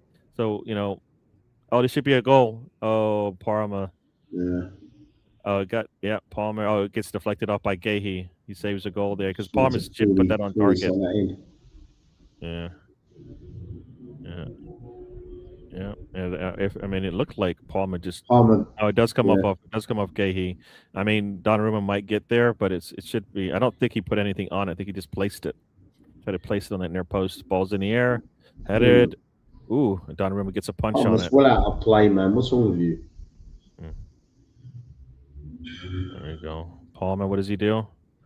Oh, he forgets. Oh. Oh, he just kicks it out, as you said. Yeah, ran in the room. He did a Madueke. This looks like Garnacho. Yeah. Madueke and then Martin Lilly. Nacho's coming on. Oh, all right. Yeah, I didn't think. This I wasn't thought great Marcellus yesterday. Kelly was okay. I don't I know thought what it was we're. okay. I don't Yeah. know what we want from him. He's not going to be Mhm. Timber or he's not going to be Calafiori. So I don't know. We shouldn't expect that from him. He can play Yeah. the position, but is he going to be that level? No, I don't think because I don't think that's his position anyway. So He's no you know, left back. Yeah. yeah, yeah. Agreed. I mean, it's like Definitely Saka. agreed. Is Saka a better left back than he is a right winger? You know what I mean? Mm. Yeah. You know what I mean? Like he could play Saka left can back, even play on but the he's left. a better he's Oh, a bloody hell, better. that was too easy. Oh, That did they was just score too 10? easy. Yeah, you'll Mm. see it in a few seconds. Yes, Emmanuel's Too got the easy. ball, and oh no, the goalkeeper does he roll it to them or something? Oh, three players squeeze on him. Oh boy, Doku. Oh boy, yeah, that was terrible. I see Yeah, City for me right now are looking like champions. yeah. Well, you know what? That 6 goal difference is down to 3 right now. So We're not beating them next Sunday. I can say that now. We are yeah, not beating them next Sunday. not the way The we're best playing. we can get is a no. Like our football. Our football has to We're not look beating them. different. No, We're but not think about beating it. The football has to look different for us to win. That's the thing. Yeah, the way It's we are not going to playing, happen. if we no Yeah. exactly. But that's the only way that you're going to get a win is if something changes. If we see the same Oh, football, then yes, it's not going to work, listen, Arteta, because do you know what? you're not getting a better play. This Ford of a manager, right? The only thing that's going to change is his clothes, right? Seriously, he ain't going to change anything else. You know what I mean? He may change his trainers if he's wearing Nikes. He'll be like, you know what? Today, I'm not going to change anything. So I'm going to change the way we play, and yeah, I think I'll wear Pumas instead. That's what's going to happen. This guy, man, it's an absolute joke. These days, a lot of managers are obsessed with midfielders playing as inverted fullbacks. I don't get that. I really don't get. You got You know, City fan there with a bottle of Arsenal water. Oh boy. big up Flybury. Haven't seen you in a while, man. Hope you're good. Here's something. So here we go. Is Arteta allowed on the bus? Is Arteta allowed on the bus? Well, if Rosa Parks was still alive, I'd let her on the bus. I wouldn't let him on the bus. That's for sure. Stop that, man. You know what I mean? Man, this is yeah. What's the name- I what's the name of the only reason channel? why I'm smiling because I'll cry. You know what I mean? It's one of those things. Because you Name of watch the other channel must be referring to you. Your channel. Oh, DWTT. Just type DWTT Arsenal and I pop up. I have put the link in the chat. If you haven't seen it, it's in there. But type in Big up to you, DWTT Flybury. Arsenal and I'll show up. I should be the first one that shows up. Thanks for that, Library. Yeah. Yeah, Gary, you were saying, man. Yeah. Yeah. Yeah. When This you're not want anything with the squad, of course, the media pressure and noise will get bigger and louder every season, rightly so. Chris, all you do whenever you come on here, you always speak in facts, my guy.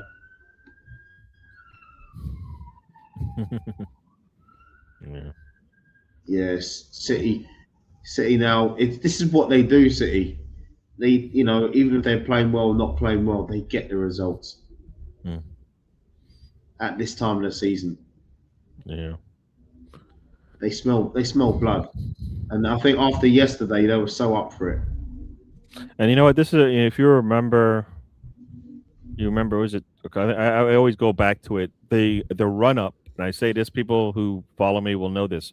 The run up to the City match late in the season, Arteta probably has it on his calendar.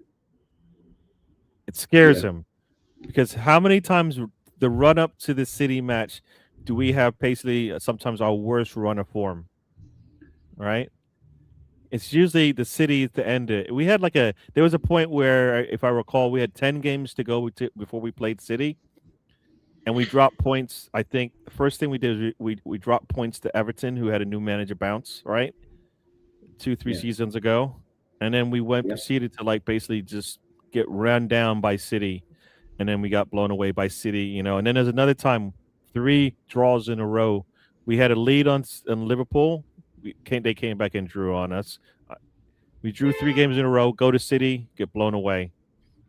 Once again, City's on the horizon. Right, you got a final against them, drop points. Southampton, drop point, lost. You know, Sporting. You know, we actually did something different this time. We actually won the Champions League game during the run. You know, we were to win it on Wednesday, that would be totally different than what we've done the last couple of seasons with the run up. Yeah, and so we'll see. Another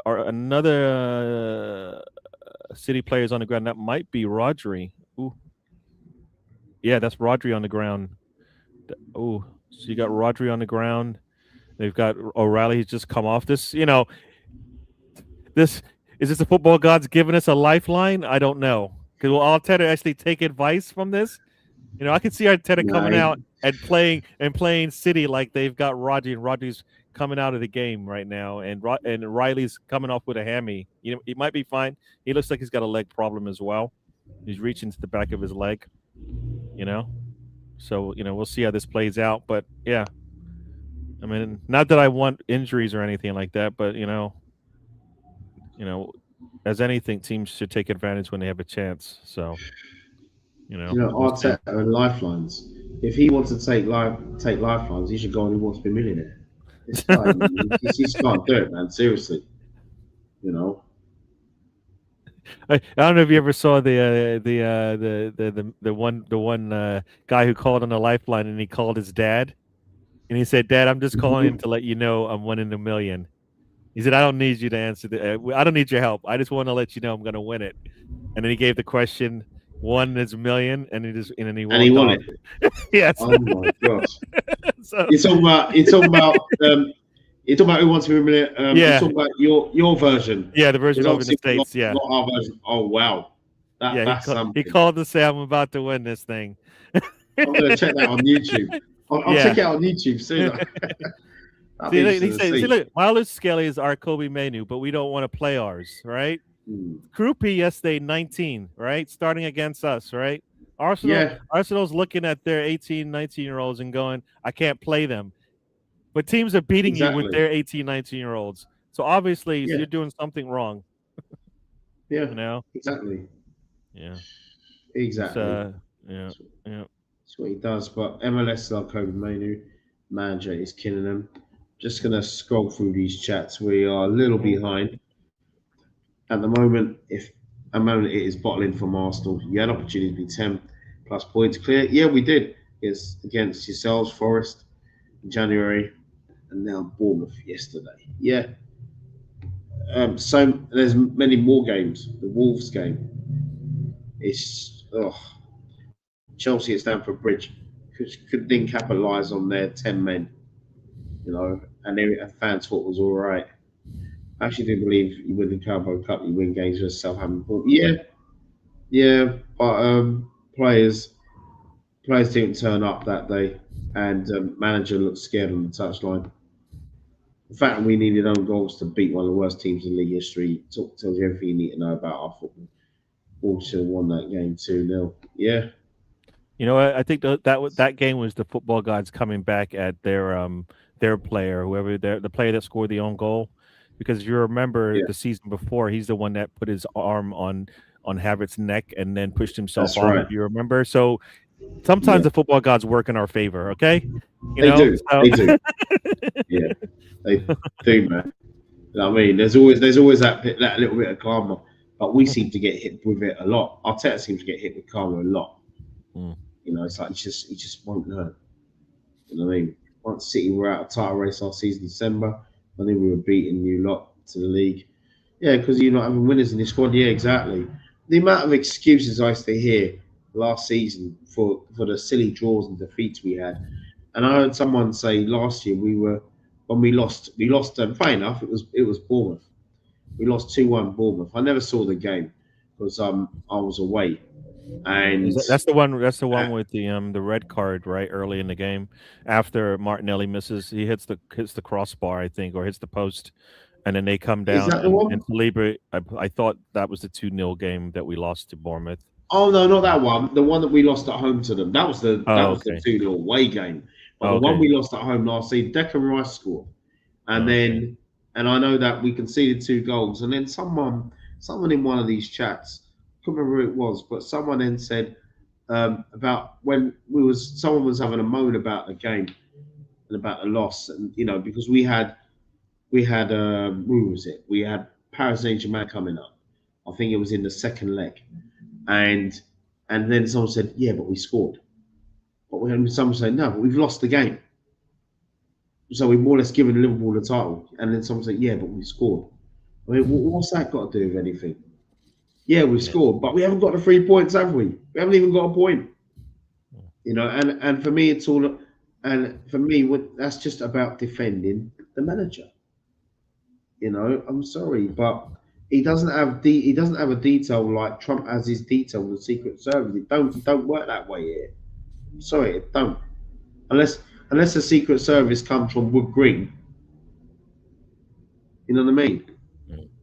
Oh, this is ridiculous. Yeah, the only question was, do you know the name of the other guy's channel? Yeah. I think I've given it. If they're still around. Yeah, giving it. Oh yeah, because here you go. We're Mm. just getting through now. Big up Quadra. Big up to Quadra. Roger, welcome to the show. Yeah. But yeah, man. And please like, share, subscribe to this guy, man. You know what I mean? Hope to be on the stream with him one day. But yeah, big gooner, man. Big gooner. Got a lot of time for this guy. Big up Brennan and Gary in the panel chat. Good afternoon, everyone.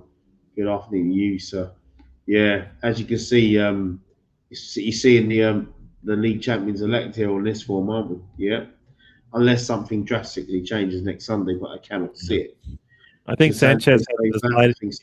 I think Sanchez had to decide between he's got Haaland on the left and he's got O'Reilly on the right. Which one he's Yeah. stuck in two worlds, and he froze. And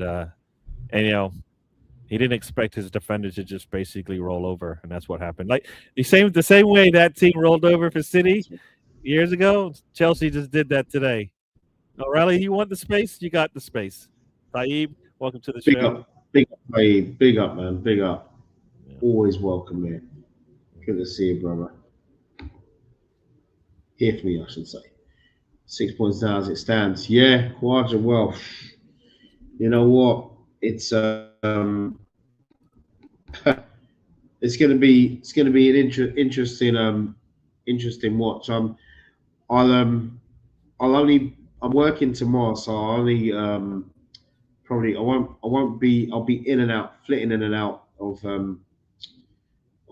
Shane's chat and views as well. So yeah, but if you don't see me in the chats, it's because I'm working hard, my friend. I'll tell you, he is costing us, and he's got to go. Do you know what? I would take him now. Sorry, take him now. I'll take an interim now, Quadra. I'd seriously take an interim right now. Someone with experience, and just get us over the line. You know what? I'd even though he's going to take the France job, I'll take Zinedine Zidane right now, just helping us get over the line in the Champions League and the league title and the Premier League. So I would take a Zidane, knowing fully well he's going to take that France job. You know what I mean? After Didier Deschamps steps down, I would take him. You know how much of a lift that would be to the players to have a former world-class legend in Zinedine Zidane, and for someone who's also won. He's also won the Champions League. He's also won Tottenham. I hate this. Yeah, but he did it with Real Madrid. Yeah, but you still have to work for it. It doesn't look at what's happening in Real Madrid now. They're not going to win a Champions League this season, and they're still the biggest club in the world. All these excuses not to get serial winners in at our club. It's just crazy in my opinion. You know what I mean? Would you take Zidane as an interim, Gary, if it came to that? See, my thing is, yes, if the team thought they could get something out of it. You know what I mean? So I'd do anything to get the win. Like if they thought, guess what? We don't need you, like you said, we don't need you for after the World Cup, but we need you right now. If they thought they Yeah. could get ahead with that, I say do it, because I'm all about like just do it. It's for the team, right? So, Yeah. like I say, if they don't feel like Arteta's going to get him there, that's not going to change if he wins. Because right now, it doesn't. Exactly. It's not right now. It actually it's in City's control as much as it is in ours. And before, it was always in ours, right? Yeah. We've given up with this loss. I mean, not that there were other losses and drop points that had contributed to this, but this last one, right? This is the last one right now that gave us the opportunity to control our fate. Right now, City has a 50-50 chance of winning it, just like we do. Is it scored? No. Cucurella's unlucky. You'll see it in a sec. Yeah, no, I just saw it. Donnarumma gets a hand on it. Chelsea has some chances today, though. Yeah. They've had chances, and Cucurella's, I mean, good reaction. Goalkeeper, he doesn't know where he's going with it. I mean, he puts that near post, he scores, but it's a big guy. He's got to get around. So, yeah. Chris, I agree with that statement. Yeah. If we don't win this league, no, this one is definitely worse in the sense that one would have been a surprise. That one would have been almost Leicester-like, right? Leicester City-like. This one, there's no reason why you shouldn't win it at this, at the point of the season that we've had, and that's and this is where, like, if you're looking at it from a management's perspective, and a January window opens up, what do we need? Are we going to be able to win a big trophy this year? We've gone near undefeated in the championship, I think, in the Champions League at that point. You're sitting towards the top of the table. You're sitting at the top of the table, I think, at that point. Can we take in a player and help us get there? And Arsenal basically said no. No, we got everything we need. And like always, we lose a player soon after, be it this case by loan and now by injuries, right? We haven't had Havertz back all season. He's not been 100% back. Been in and out of the lineup, right? Erdegaard in and out of the lineup. But we didn't think we needed any help. That's the problem, right? And that's is that Arteta saying no, we don't need it, or is that Berta? How much control does Berta actually have? And that's the problem, all right? So, I kind of feel like if Berta's in control, he wouldn't be. Ooh, and Donnarumma gets there. Wow, he went through all those legs, and he gets there. Donnarumma's been a signing, hasn't he? Really? Yeah.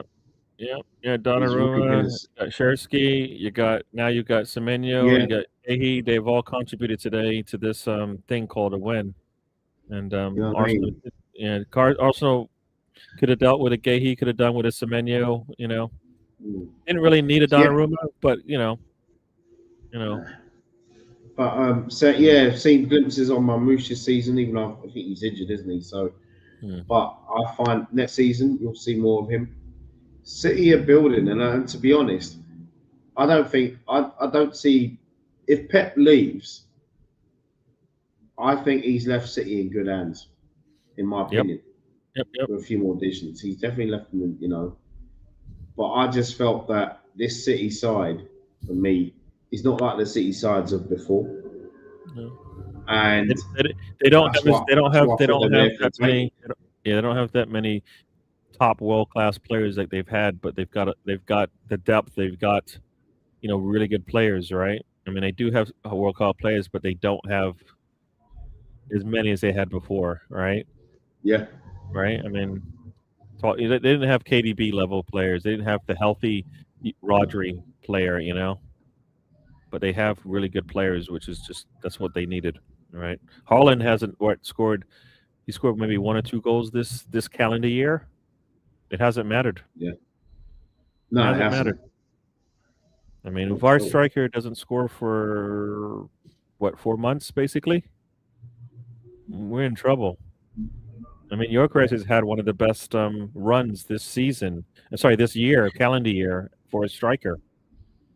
Right? I think he's number 2 in England in terms of goal contributions. So yeah, and it might not be enough. Yeah, no, City is definitely on a run. But like I tell you, yeah. Like Noel Gallagher look like he's left the ground now. Yeah, he's probably thinking, he's probably thinking, well, his boys are 3-0 up, so it's all good. Yeah. Top Gooner's doing a hate watch now. Yeah, Top Gooner is always do their hate watches. No hate watches here at all. It's just I'm just here with my guy Gary. We're just dissecting yesterday, as you know, and just watching the game of football, and appreciate all your comments here in the chat, every single one of you. And yeah, but they're the ones. It's all the hate watches would be your big ones, isn't it? It'd be your Egals, it'd be your FTVs, it'd be your Positive Dans. I don't know what Harry Simi or Tom Cantor are doing. I don't think they do hate watches, but then again, they probably would call it a hate watch. Babs, they're all them lot. It's just silly. Like I said, with those lot, they can love Arteta all they want, but you can use constructive criticism, regardless whether you love the manager or players or whoever. You can do that. You know what I mean? We're going to Etihad next week. We need to step up. I don't know if we're going, man. I really don't know. It's like I said, I'm worried. I'm generally worried. I'm concerned. Yeah. Like I said, it's not. I mean, we have to do. Arteta has to do something different than what he's been doing, and the problem has always been he won't do anything different. So then you can't expect anything different. You got Geeks. Yeah. I believe big up Geeks, man. What is that, Nick? I want to make sure I get the name. It is. It is Nick. Yeah. Yeah. I'm bad with names, so yeah. Yeah. Thanks for joining. If anyone, and you know what, it's in. If you look in the chat as well. If anyone wants to come in anytime they want, a few minutes, they're more than welcome to. You know what I mean? More than welcome to come on, and be a part of this journey, because everyone's always talking about the journey. And I said the journey started in December 1886, I believe. Yeah, that's when the journey started. Big up to you, Geeks. My brother. We've got one league game in April under Lego Head. Yeah, I know. And in April, our results always seem to go sideways, like the team does. Rosie. Gary out. Yeah, thanks for joining, Rosie. Yeah, she loves me. Yeah. Oh man. Is that the same Rosie, the absolute legend that I've always said good evening to? Yeah, in my chat, your show streams, yeah. Oh, big up, Rosie. Rosie, that was not nice. How are you, girl? I tried to tell her. Right here. Oh, big up, man. Aussie Ange, big up. Afternoon panel, Christian. Oh, another one. Christian on TV is currently predicting 4-0 to Arsenal next week. Well, he's got to say that, hasn't he? If he says 4-0 to City, would AFTV pay him? I don't think so. You know what I mean? Probably think, well, no, I've got to say 4-0, otherwise I can't pay for the water bill. Big up, Bronco. Yeah, man. Good afternoon to you, sir. Hello, Spencer. Thanks for joining. Spencer's from my channel that you watch us on midweek or Tuesdays. Do you know what? This is the big up to you, man. This is the first time I've ever heard this. It's just the world famous Freddie. Wow. I appreciate that. I really do, really do. I'll be world famous if I get loads, if I get thousands of subscribers, man. But no, I'm here, man. I'm here. I'm just as real as I can be. You know what I mean? And it's just me. You know, I'll always be here and always support other channels. And big up to you, man. Big up to you. Good to hear, Yeah. Steve. You're all good. Painting in the garden. Yeah, I mean, that's when you don't need to. It's brilliant. Oh, thank you, Rosie. Yeah, see, I don't get Ready that. to Well, carry out. you get the love. I'm sitting here like, what's going on? So Oh yeah, my god. Oh, that's funny. Smash the likes and subscribe, bringing panel people. Quadra, big up, big up. Appreciate that, man. Only got 6 likes so far. Keep smashing them likes, everyone. Please do. Please smash those likes. Oh, Caicedo. Wow. Tell you what. I think didn't he? I'm sure he went off. Or was he yeah, still he's on gone the off pitch? as a sub, but I think that's earlier in the game. But Yeah. yeah. I mean, like I said, I think when we're asking anybody to do us a favor, that's not going to happen. So yeah, Mm. you know, A so Manchester City fan drinking a bottle with Arsenal on it. And his fan base deserves it. Yeah. Well, I can tell you, I know. I can already see what's going to happen once Arteta does leave the club. There's going to be a lot of fans that are going to be very bitter, and for me, they will just come up other fans mm, and that wanted him out. They'll come from me. I don't care. And at the end of the day, so I just hope everyone supports the manager.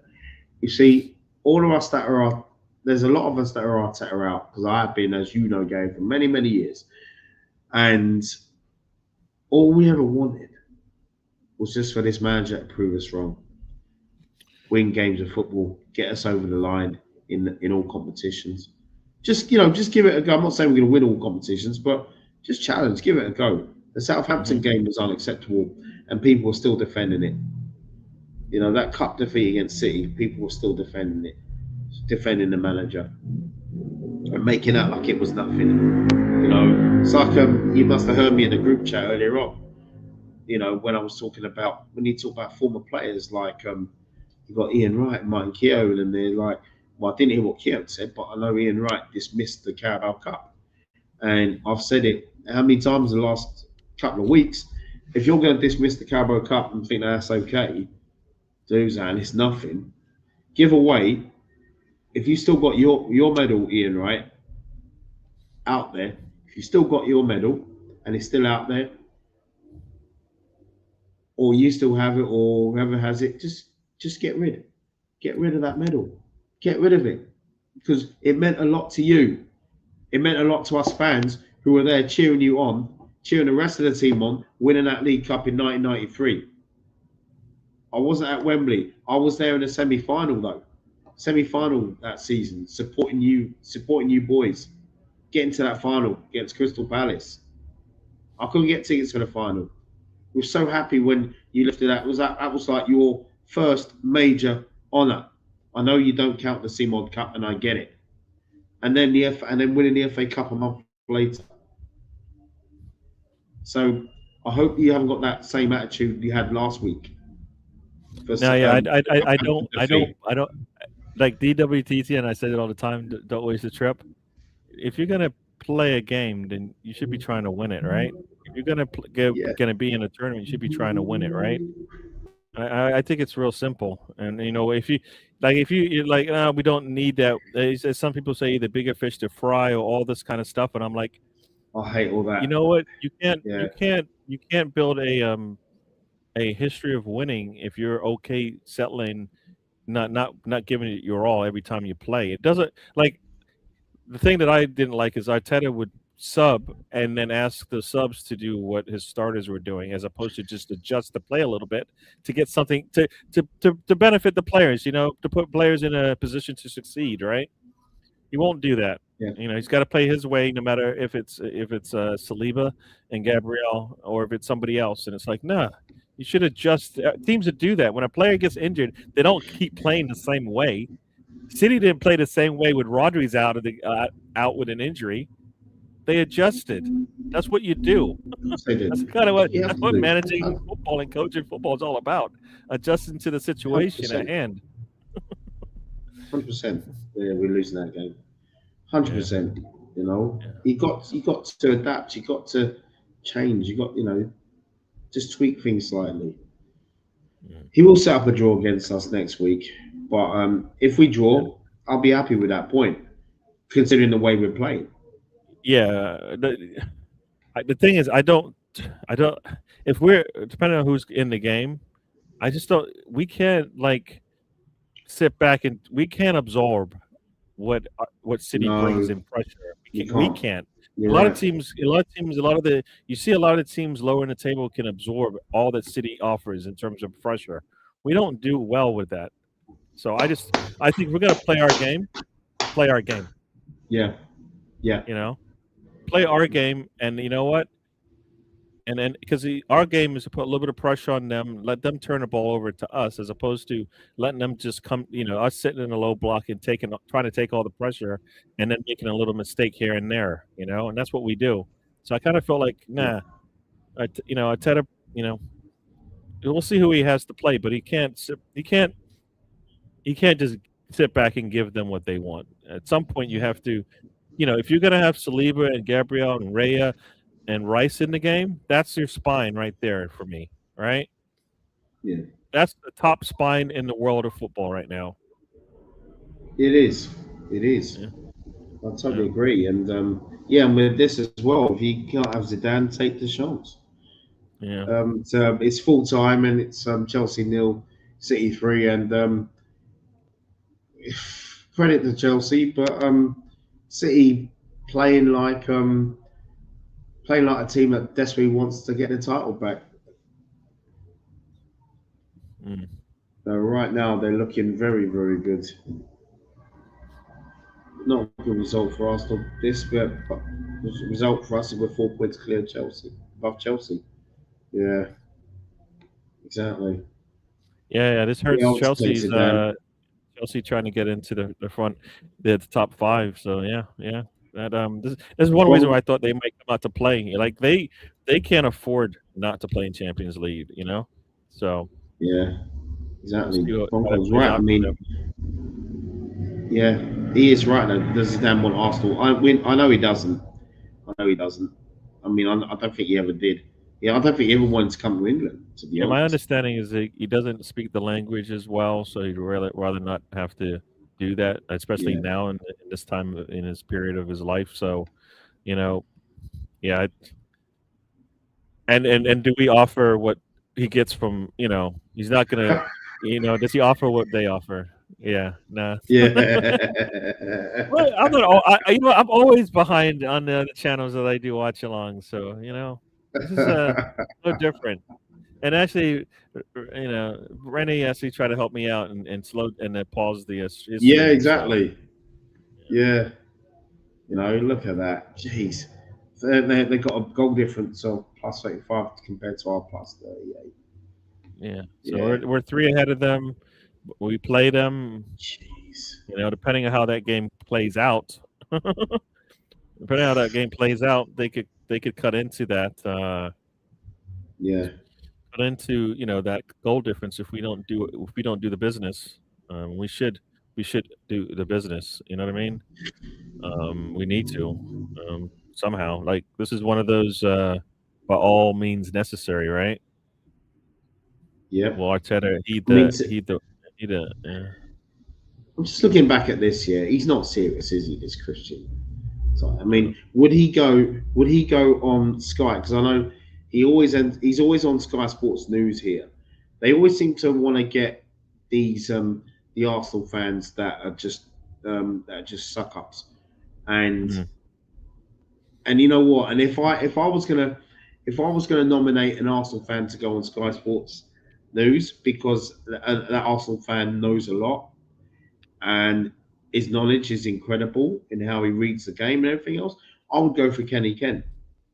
Hmm. If I can nominate someone to go on Sky Sports News in the morning to dissect a game, whatever, Kenny Kenner be the one, not Christian Ty. It's crazy. And you know what? Would he go out if he said that tomorrow?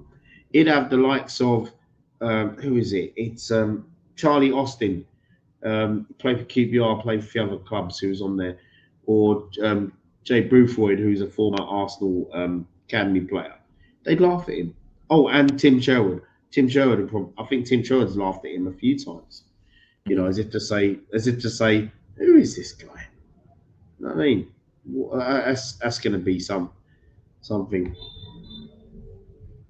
Because that Yeah, won't happen. you know, there's a lot of Arsenal podcasts that I could see being on there. That would be it'd be okay. I could listen to them Yeah, because you've got.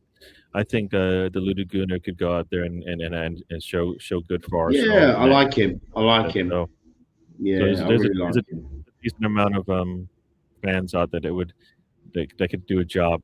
So Yeah, yeah. it's going to be Maresca or company and Pep placement. Well, looks of it similar to when Klopp gave his approval slot. I think Pep will do the same one of them. It'd probably be company, I reckon. What would you reckon from that? You reckon it'd be company over Maresca if that was to happen? I mean, if they want to, there's levels, right? So if you're gonna get somebody who's on their game and at a high level, you want to go get company. I think it might be hard for him to leave, especially if they go and do the double, triple, whatever they're going to do this season, right? I don't know if they've won any trophies as of yet, but they're most likely going to win the league, and they're the favorite to win the Champions League, right? In a lot of people's eyes. So, Yeah. will he want to leave that? Yeah. Will he want to leave True. that right after win it? Like, did Pep leave? Did Pep leave Bayern Munich? Right after he won a trophy with them. Yeah, because he can never win a Champions League with them. It's the only. But that's what I'm saying. team he If never you won win a it, Champions League with, isn't it? yes, if you win it with Bayern Munich, then does it like where are you taking? You're not really taking that big of a step up, right? Yeah. Because Bayern Munich is at a similar level as a city is based on where they are now. So does he have to leave to It's nice to come home, but does he have to leave? At that point in his career, it'll be a tough decision to make. All right, really tough 100% it would decision be. to make. Yeah, wouldn't the Arteta has a banter era phase for good 6 years? Yeah, exactly. I mean, I don't think the money spent this season. I don't think it will be wasted. I don't think it'll be wasted next season if we can replace players and get a new manager in that can actually, do the job. We've got. I mean, outside of some of the players on high salaries, I think we've got what we need. We just need to be better coached, Yeah. or managed differently, and we're not doing that. So it's a struggle. It's a struggle. Exactly. They can all hold that. Yeah, 100% they can, Quadra. Yeah. Don't worry, Quadra. I'll just seen what you put in. I agree with everything you've said. Mhm. I think Rosie and Gary are having a secret YouTube affair. No. Oh dear. Why would you say that? No, Huh? I like Rosie, but I'm happily married. Don't start that. Exactly. Exactly. Big up, Spencer. What's going on? Look, How are you? I'm what are you doing here? Stop following me around. I wanted to come hang out with Gary. Figured I'd come hang out for a little bit. Cool. I Spencer, appreciate welcome, you. man. Welcome indeed. How's it going? Was he just watching the game? So I had this weird thing where I was watching the Talk Sport stream of it. I didn't want to turn it on, and then halftime I went to go work out, and then I found y'all's stream, and then I saw it was 1-0, and I was like, all right, I might as well watch it on the phone. So I did a little workout. I was cycling about 10 miles, and of course, it didn't go the way. I mean, optimism. Right now, we have to worry about them tripping up, right? And that's what I hate about this. Me and Gary talked about it yesterday. Everything was in our control. Handle your own business. And now we're relying on hate watching City, which I mean, it is what it is. But this is the thing, and yeah. Yeah, I innit? mean, yeah, I really didn't think there'd be the only games I feel like City are going to have massive issues with are like Bournemouth away, Everton. Like I didn't think today that they were really going to struggle with Chelsea, especially with Enzo not being there. So, but I'd said this. I think I said it in one of the comments. I had no idea when me and Gary we were talking about this for the League Cup final. Whoever won that League Cup final was going to push on, and that was such a massive momentum loss for us, losing that cup final. Yeah. Huge.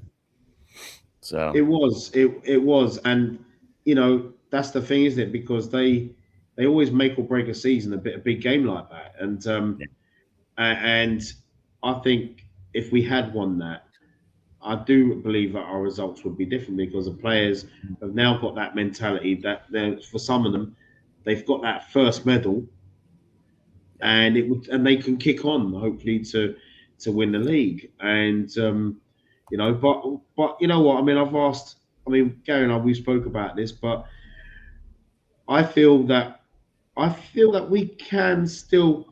Earlier on, I said I thought we could win the league because I thought maybe City will drop more points than us. But after seeing that game today, just now, I'm thinking City just look like they're going to win every game again, regardless whether they play well or not. I mean, what's your take on that? Do you think, and do you think we can get a result next week? It's going to be tough. I mean, God, me and Gary said this all the time. Like, you kind of have to look for the next game, right? One game at a time. So I'm actually really thinking about the Sporting game, but we're fans. We don't have to play, right? So I can think about the City game and what's going on next. I think they can, but man, you're going to have to play better than what you saw yesterday. And again, like me and Gary and Sam were texting about it this morning. Is like, bro, you're either coaching it or allowing it to happen. So I'm at a point now where I'm blaming the players, I'm blaming Arteta, I'm blaming the club.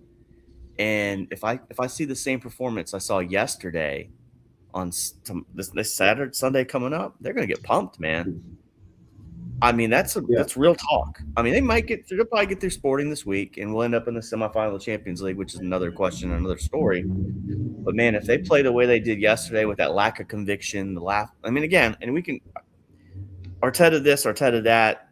I just want what's best for Arsenal. If that means Arteta, leaves at the end of the season, then so be it. That's how I feel about it. But these players got to take some ownership of this too. And if the manager sees it continually to be fail and he's allowing it to happen, man, then it becomes this like, okay, has he lost the dressing room? Because that becomes the next discussion. And I don't know, man. I think you can get a result, but man, you're going to have to give me more than what you did yesterday, 100%. I agree, and that's the thing. I mean, I have concerns that he may have lost some in the dressing room. Not all, but some of the players didn't look like they were playing for him yesterday, playing for themselves, playing for the fans.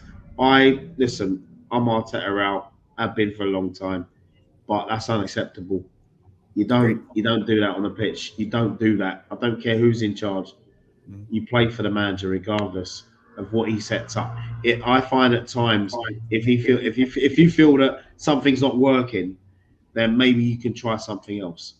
We've seen it a few times over the years, haven't we? It's like Gary talked about it earlier on with Declan Rice with the free kicks against Real Madrid last season, and it was a case of I think it was the manager, and I'm sure Odegaard wanted the ball to go into the box, but what he did, I was glad with what he did. In the end, it's things like that where you think something's not working, just try something yourself. Regardless, I think regardless of what the manager says, what the coaches think, because if you've won a game, you've done something spectacular. Can you imagine it? You're getting off the pitch, and then all of a sudden it's like, I didn't want it to do what you did, and you'd be thinking, yeah, all right, so what? I did it. Yeah. And to be fair, like I don't think the manager would feel that way too. And it's also perspective, right? You're on the pitch, you see things differently than the manager does. He's on the pitch level too, but it's also like I've got to feel like especially if you got like, do you remember in the Sporting game midweek when Dowman came on and he was running at that left back? Man, you got to keep doing that because that guy's got and now 9 fouls. How he didn't get a booking is good for him. But at the same time, it's like you've got to when you see something, you've got to attack it. And this inverted left back thing, I think they need to get rid of that. Go back playing normal fullbacks, overlapping. I agree. I really never been a massive fan of it. I understand the mindset behind it, but I don't like it. Like there's games for it, but there's times where you're like, okay, you've done that too much. Everybody knows you're going to do that, and they're going to exploit you on the counter. So then my question all becomes from a tactical perspective, because we're running this inverted fullback, are you having to be extra careful when you're making passes? Odegaard, Rice, Zubamendi have to make these extra safe passes. I mean, that's something else that burnt me up yesterday, Brenny. Like, I was watching, there was a moment, and maybe you listen to some people's analysis, and I don't really watch everybody's stuff, but one thing that was brought up really good was talking about David Raya and how like Rice and Zubamendi didn't want to take that ball. They just gave it back to Raya and make him make the decision. Like, we got to be better than that. Like today, because the goal that Concedo had, where the three players turned in on him, if you go back and look at it, he had an outlet, but he didn't do anything with it. So, like, are you afraid to have that happen? Because if you're afraid to have that happen, then, like, there's a question about whether you're good enough to even be on this team to win a title. So, it's such a mixed bag right now, if I'm honest. Like, I want Arteta to succeed. I want Arsenal to succeed. But if he can't do it, and if we're sitting here, I don't know, June, and we've got nothing to show for it, he's got to go, man. He's got to go. And that's 4 straight titles. In April, you're losing in April too. This is the thing that I also think about. You're losing in April, which Gary talk about all the time, over management, using too many minutes of Rice, too many minutes of Zubamendi.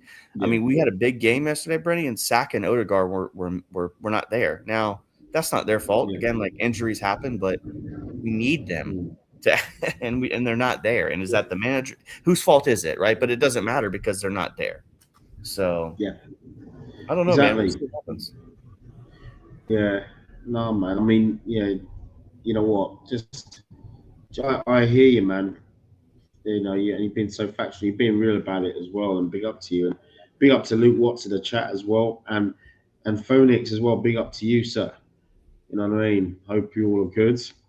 And I know you would have just seen a City. It was a City masterclass. To go to Stamford Bridge and do what they did.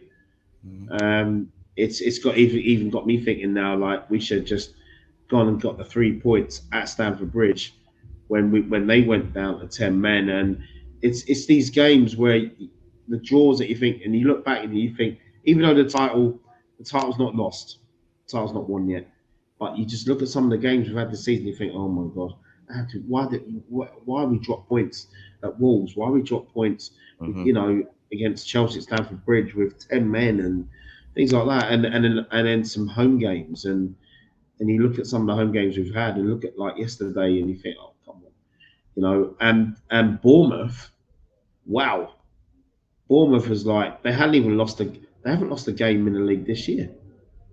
We were the last team to beat them, and the application, the attitude they showed yesterday, I would clap them if they end up remaining unbeaten for the rest of the season. They're a very good outfit, very good outfit. But BK Sports, Taron, big up to you, man. Big up to you. Hope you're good, man. Yeah, said big up to you both as before Spencer came in, but big up to it. Nah, he's got it there. Big up to all three now. Yeah, man. Taron, he's the man. I mean, I saw a little bit of your show earlier on today, man, but I was out shopping as well. So, but I did catch a bit of your show, and big up to you, Tam. And thanks for letting me know that Sunderland were 1-0 against Tottenham at the time. And you know what? It's funny, isn't it? Because we're all still feeling a way about the result yesterday, and I don't even right now. I haven't even got time to banter Tottenham, and they're in the bottom 3. Well, I have a Wolves fan bantering me. I really have no say to it. I can't really say anything because I'm like, yeah, they're getting relegated, but I'm standing on the episode. I'm sitting at the edge of a cliff, and like, it's not looking good. As I said, it's 50-50 who wins the league now. It's not in anybody. It's not in one person's hand anymore. City wins. And they win on Wednesday, and they win by a 3-goal difference. They have the lead in the league in 2 games. A week from Wednesday, City could sit there and go, "We won the last 2 games." and we sit at top of the table, and ours has they can do nothing about it, and CD will still have a game in hand. Yeah. That's where they are right now. They will have a game. Oh no, yeah, they won't have a game in hand. It'll be even at that point, but it'll go down to goal difference at that point, right? Yeah. And we won't have a say in it as much anymore because are we going to outscore anybody? That's what it will take. Either we outpoint them or we outscore them. Right now, outscoring them isn't something we do late in the season. That's been our problem coming into the end of the season. When we need a goal, we never have it. We don't have it, right? So it's like I said, if we see the exact same football that we've seen for the rest of the past season, nothing's going to change because we've seen it. We just sit there and watch the same thing happen again. If Arteta decides, or so one of his assistants decides to go, look, I'm going to put my job on the line. Arteta, we can't do what we're doing. I'll put my job on the line. We need to do something different. Can we do something different, please? People are talking about, should I bring Dalman into the game? We might have to do something crazy like that because sitting back and just letting it happen to us is not fun. Yeah. Like, Dalman's going to give us something nobody else gives us on the pitch right now, right? He's got no fear. Arteta hasn't got his claws into him yet, right? He's not scared to make a mistake, right? And that's what we look like. We're scared to make a mistake. And guess what? The only way the only way we get ahead is if we actually take a chance, and we don't take the chance. They just showed that play from Caicedo. Basically, all he has to do is just clear the thing, much less try to dribble through three people. As soon as he saw he was under trouble, just boot that thing. Even if it gets deflected off a City player, they don't control it and run it back and take the shot. You know what I mean? But we're asking too much. We're asking other people to help us. It's just not going to work. Like I said, we see the same thing, expect the same thing. If we see something different, I would hope to see something different in the results. So, yeah, definitely. And guys, just to ask you both, I mean, from what Luke said here about our attack's gone missing, like we've known it has for most of the season. I feel like Gyökeres is the only attacker who's been consistent season. Now, you know what? If this had come up in December or the beginning of January, I would have disagreed with that, and I would have said Trossard would have been the most consistent attacker. But I think since Semenyo was signed at City, Trossard's just gone off the ball, in my opinion. He's just gone off the ball. And I feel that Gyökeres has been our most consistent. My brother Damos the other day, big up Damos by the way. He even said if you said, you probably saw it, Gary, where he basically said it was Martinelli who'd been our most consistent. I would say wrong in terms of the league. I would say right in terms of Champions League. 100%. Yeah. You know what I mean? 100%. And I feel with Gyökeres, for me, he has been finding his way and he's been getting goals here and there. And I think we'll get a lot more next season. But I feel that we need to. There's a lot in the attack that I think we need to get rid of next season. We shouldn't even be at the club. And it'd be a case of building around Gyökeres around the likes of Eze, Saka, Max Dalman. I don't want Ethan Waneri to leave the club, but him as well. And we get ourselves a top draw left winger. Kai Havertz, I think, will be at the club another year. I think Jesus has to go.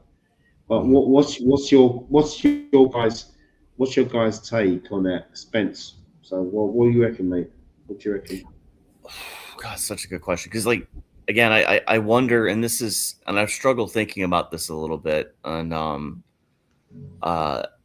like from a left wing perspective, like sometimes and Gary will tell you I'm inconsistent on this one, but I'm honest about it. Some weeks I'm sure I want Trossard to play. Some weeks I want Martinelli to play, and then I feel like in the League Cup final, Trossard was just a passenger, but then Martinelli, was giggling on the sidelines, and then we got Martinelli at Southampton pushing the referee, which I didn't like. I thought it was unprofessional. But again, that's not the question. The question is the attack, and I can't rely on any of them, right? Like you said, 100%. Martinelli is really good in the Champions League. Now, whether that's based on it being an open style of play, I don't know. But I don't trust any of those guys. I would not want them there. Jesus, he's going to have to leave. I think he's going to leave anyway. Havertz will be here another season. I like Havertz, but I like Havertz more as a striker. I don't mind him in the midfield, but he's not my first choice anywhere near it. But Saka, obviously still stay here. Gyökeres, I think it'd be nice to find another striker. I don't know who that's going to be. I like to build on Ethan Nwaneri, Max Dowman. Madueke's probably still going to be here. They just purchased him, so do you make him a backup winger to each side? I don't know. Like, I don't know what you do with him. Like, he can't find a way to not run the ball out of bounds. Like, I don't mean to laugh about it, but he does it, and it's That's true. God, So I wish there's some people that are going to have to do some gut check, because I think from a defensive standpoint, Mascara's been good, Hincapie's been good, Calafiori's been good. Sleep. Like, if you talk about that back line, like that's set up. I mean, Ben White's probably going to move on. Timber's still good, but from an attack perspective, they definitely need to do something in the transfer market this summer, and I think they will. But take advantage of some of the youth you have, in Weary and Dowman, and then if that becomes, hey, we know we're going to build with Dowman and Nweri in the future, and we got Eze here. Odegaard's an interesting one because I still like Odegaard because of what I think he does on the ball. He doesn't do enough with the assist and creation, but he is kind of this, to me, he's this glue that kind of, like, he would have been nice to have on Saturday for an outlet for Raya, where I think he's willing to take on some of those and turn the ball up. But he could move this summer, but my biggest beef with him right now, Brenny, is his inability to stay healthy. I think he's only played like 36% of the games this season. I got to have you be here, and now we've had two cycles in a row where he's had these knee injuries and now he's gone. He's played 2 games and then he's out. Well, if you're not healthy, dude, don't come back at all. Get healthy because we need you right now.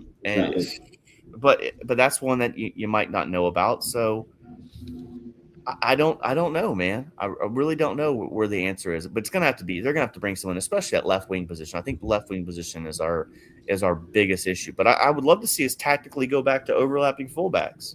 If you're going to try to tap into Gyökeres's big strengths, overlapping fullbacks that could sling crosses in, and then you could have Saka hanging out up here at the 18, and then the other left winger hanging up here at the 18 to take shots here instead of them being the ones doing the overlaps and trying to do the crosses in. I think we just need to look at the tactics of the team. Now, if that ends up being a new manager or Arteta, I don't know if this ends differently and he's here for another season, because that's probably if he wins either Champions League or the league, he's going to be here another year. I mean, that's going to happen. But if he doesn't, then it becomes a new manager and new tactics. So we really don't even know what that new look Arsenal could be, right? Yeah. And like you said, Havertz, the new manager might say, "I don't rate Havertz. He got to go." That could happen. So there's a lot of unknown with that, but of the current crap, sorry, the current crap. No, you're right. You know what? I like to say your first thought is the right one. You actually probably said it right, okay? Because I don't think anybody would disagree with what you said. Fair. Martinelli, Trossard, and who's the other one? Jesus are the 3 I would absolutely be packing the bags and pushing them out the door. And I would listen to offers on some of these other guys. Not Nweri or Skelly. They have to be part of our plan in the future. They have to be.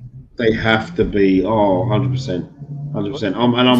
I'm a big fan of the academy. Can I ask, the question was, which one of our attackers was the best this season, or who are we keeping? Just talking about our attack in general, about what do you think this season in terms of we've got talented players in our attack, right? So for me, you got Saka, you've got Erdegaard when he's healthy and he pushes forward. If he pushes forward, I like it. If he's not, I don't like him back with the back line. I know people think he's good there, but I feel like I need that creative juice higher up the pitch. And Nweri, good in the attack for me. After that, Eze, right? So those are 4 players. I think as far as our attack, they stay, right? They stay if they're healthy. If Erdegaard's not healthy and they think they can get some money for him, then I could see them letting him go, right? Yeah. If he wants to go, then it's one thing. But if he's coming back, like if he comes back healthy, is he a starter for us? I don't All right, I want Eze to start for us, but that might be a question for whether Eze and Erdegaard start, and then Rice plays the 6, right? Mm-hmm. Because if Erdegaard is going to come back anyways and support, right, then Yeah. it doesn't matter if it's Zubimendi or Erdegaard in that situation for me. Yeah. Because that's what we're seeing anyways, right? And Zubimendi and Rice are put in a position where they have to move the ball at the pitch, and we're like, that's not what they do. Yeah. But Erdegaard can come back support, but he can move forward. So, pick your poison. As an opponent, which one do you want? But those are the 4 players right now that I go, yes, I'm keeping those 4. Havertz, I think there's too much money invested in him that he's taken away from everything else that we want to do. That's a lot of money invested in him. Jesus, I think the same thing. Yeah. He's not going to give it to us. He should, I don't think he wants to stay, and I think he wants to stay. I don't think Arsenal should suggest that he not. You know what I mean? Like, you're not going to play. Like right now, if Nweri was on the game in this team, I would say Nweri and Dalman would get all those minutes. Mm-hmm. And Jesus wouldn't even have to dress sometimes because he's not coming on. You know what I mean? 100%. Because he's not. I don't think he's offering that much, so he's gone. Madueke, I think, once again, another expensive Chelsea pick that we brought in. I mean, Chelsea fans were laughing at us when we brought him in, right? Has he delivered?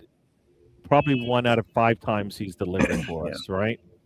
1 out of 5 times he delivers for us, and we need more consistency. He's not going to give it to us.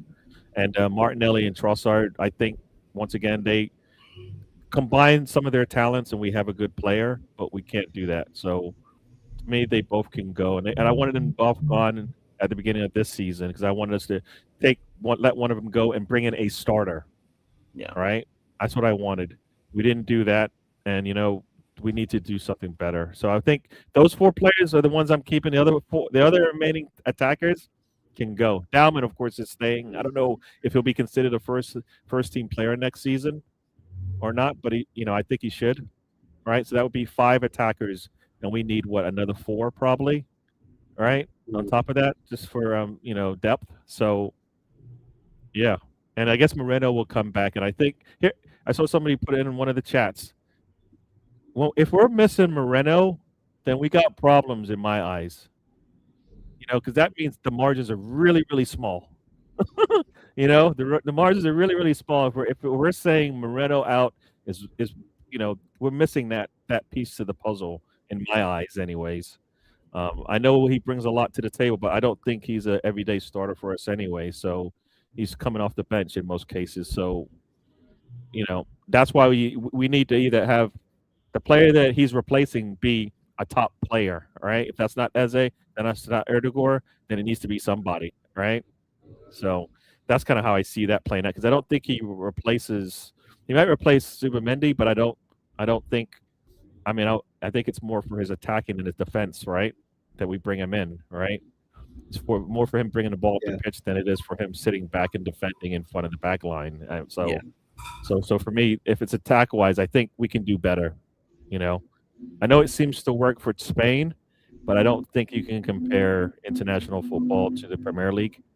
So it doesn't work for me. So yeah, I'm keeping 4 players. The other remaining players can go as long as we improve on them.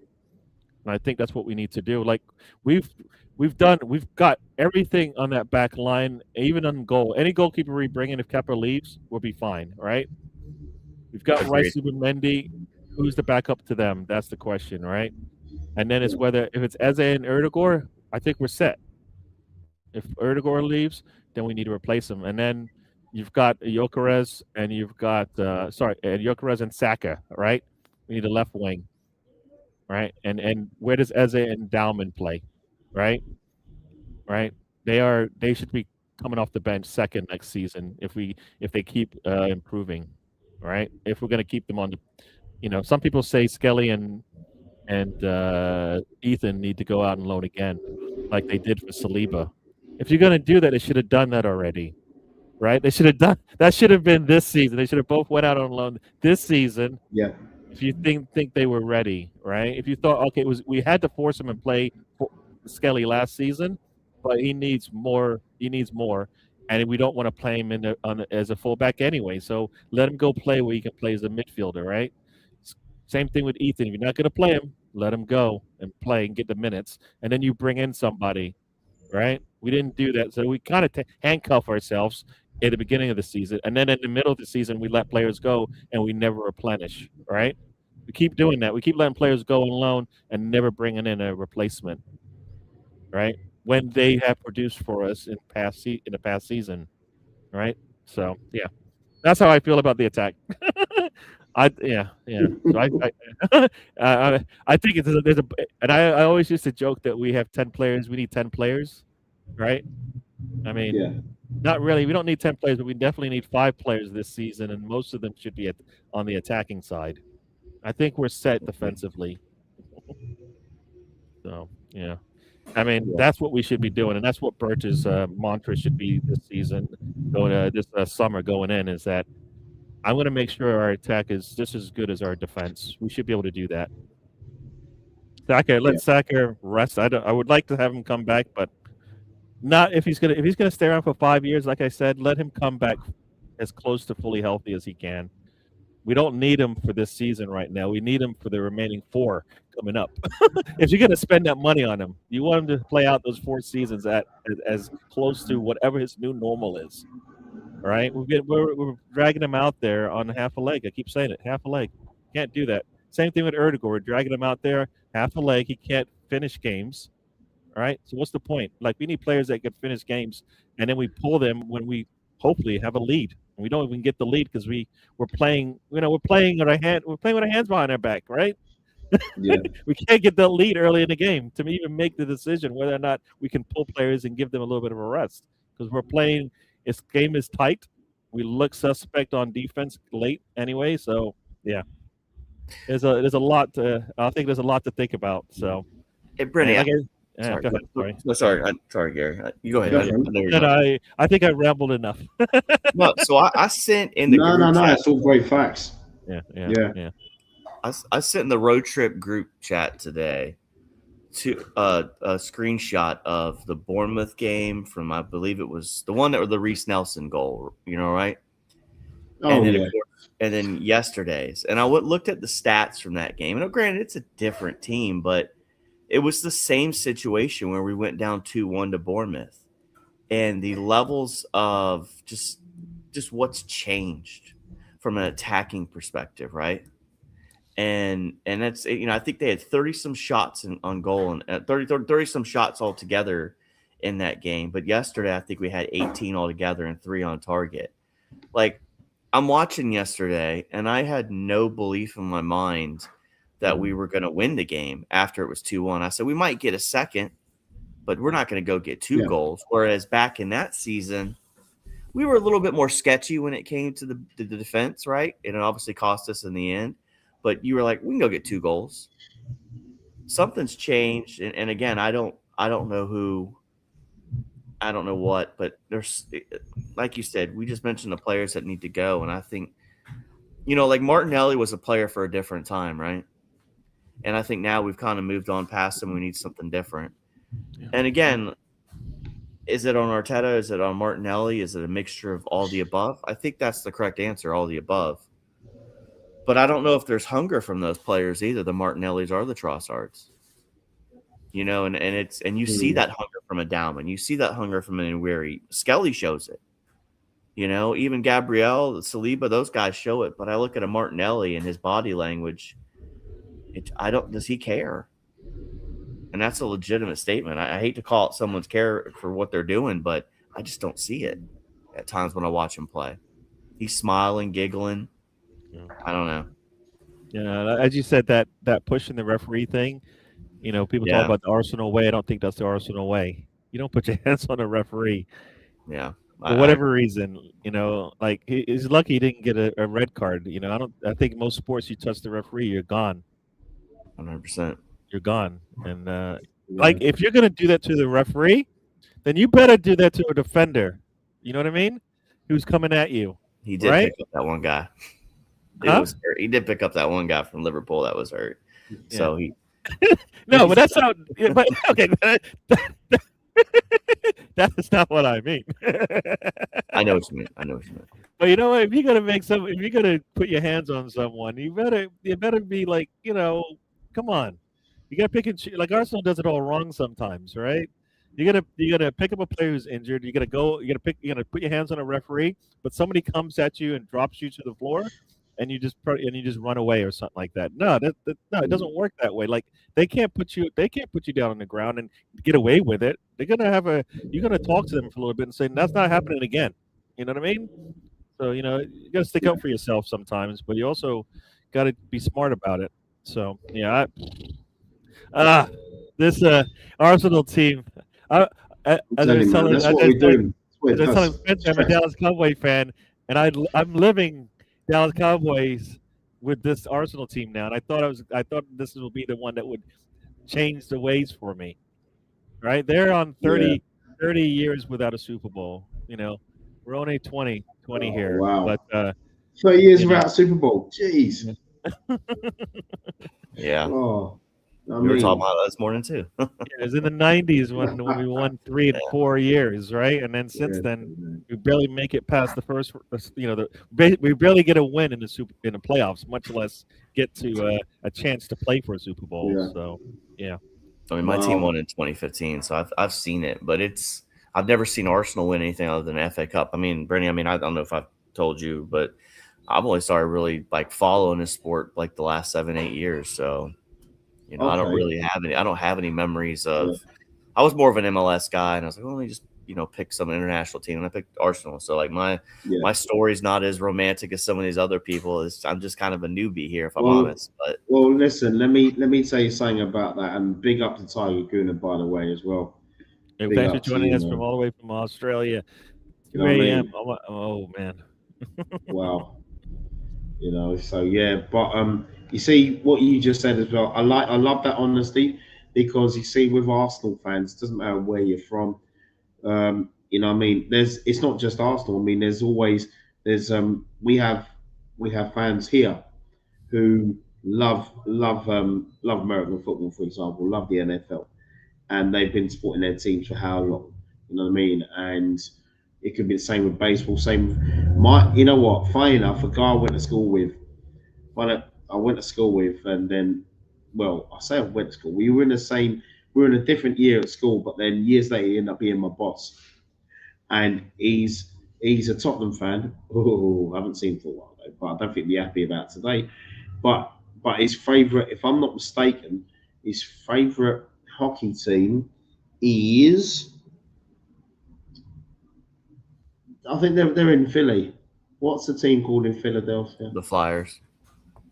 The Flyers. Yeah, he's a big Flyers fan, and he's been over there as well to watch them play a long time ago. I don't know when last he had the opportunity to do so, but he's one of those big fans. He's hardcore. He has been for a very long time. So, but then, and he knows the history of the club as well, history of the club, history of the team, and all that.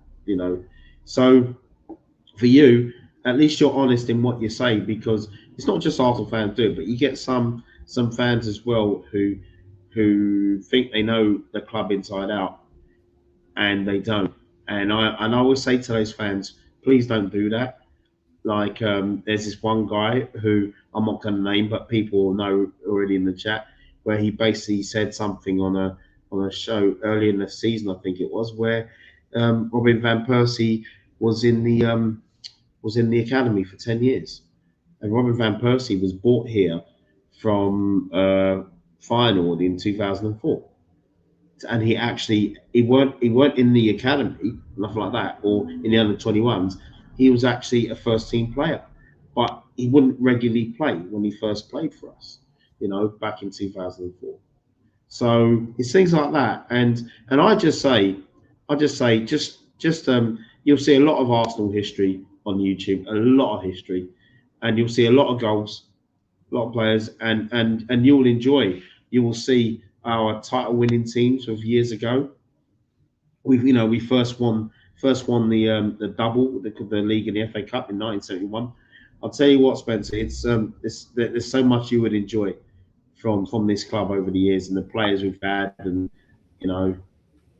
You will love it, mate. So yeah, just always look, just check out YouTube and you'll I see. do that actually. But I've watched Yeah. the Arsenal documentary, learned about some of the stuff from the 30s with FA Cups and everything. I'm learning it Yeah. slowly but surely, and it's just when I have time, I'll watch stuff. Like Gary will tell you, I love 90s NFL, so I'll go back and watch some of the old stuff. So I love the history of any sport, of any sport I watch. I mean, it's just And fair play to you. Hey, big up, Dodgy. What's up, boys? How we doing? Hey, all good, all good, all good. Dodgy, I know you know Gary. You met Spencer before? Gary, hi, Spencer. Nice to meet you, buddy. how you doing? I do stuff with Gary on his channel. So Oh, amazing, amazing. Gary the man. There he is. That's Yeah, fine. man, It's it's been that's good, fine. So I man. don't It's been cry. good. Brady, my brother. Yeah. How are you? Yeah, man. We're all good at here. I decided I wasn't going to watch any football this weekend, but I decided to watch the Chelsea City game. Gary and I were just watching it here. Spencer's been with us now about almost 30 minutes. So yeah, we're just talking about yesterday and just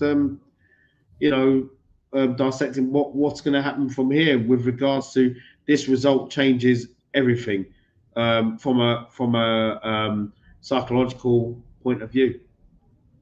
Yeah, it does, mate. What's your And I what's your think take? I think the problem is I think it's psychologically changed a lot of the supporters' psyche as well.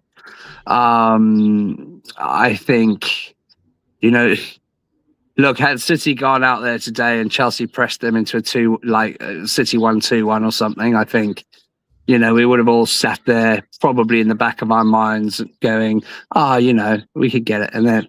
But I think, like I predicted it last night with G Talks Arsenal, we were having a conversation last night and I said to him, mate, they're going to go out there and they're going to pump Chelsea. I said, and there's going to be pandemonium once that game finishes within the fan base. But if you want my take, I mean, obviously, obviously on the football takeover, you were there as well. We all knew. Please excuse me. Sorry, guys. I'm just about to get in the shower, but I thought I'd pop on quickly and have a chat. So my apologies No if I have no top on. So my take on the Bournemouth game. Where do I start, mate? I think now I've calmed down a little bit. I think it's probably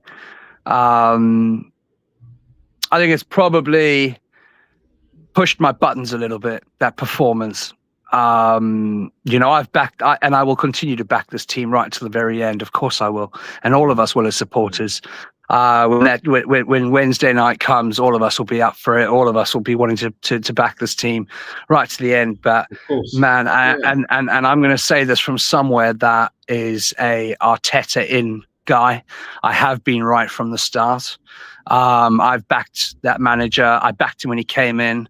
I do think he has done wonderful things for the club. I really do. I think he's brought back Arsenal Football Club as a feared team around Europe and the Premier League.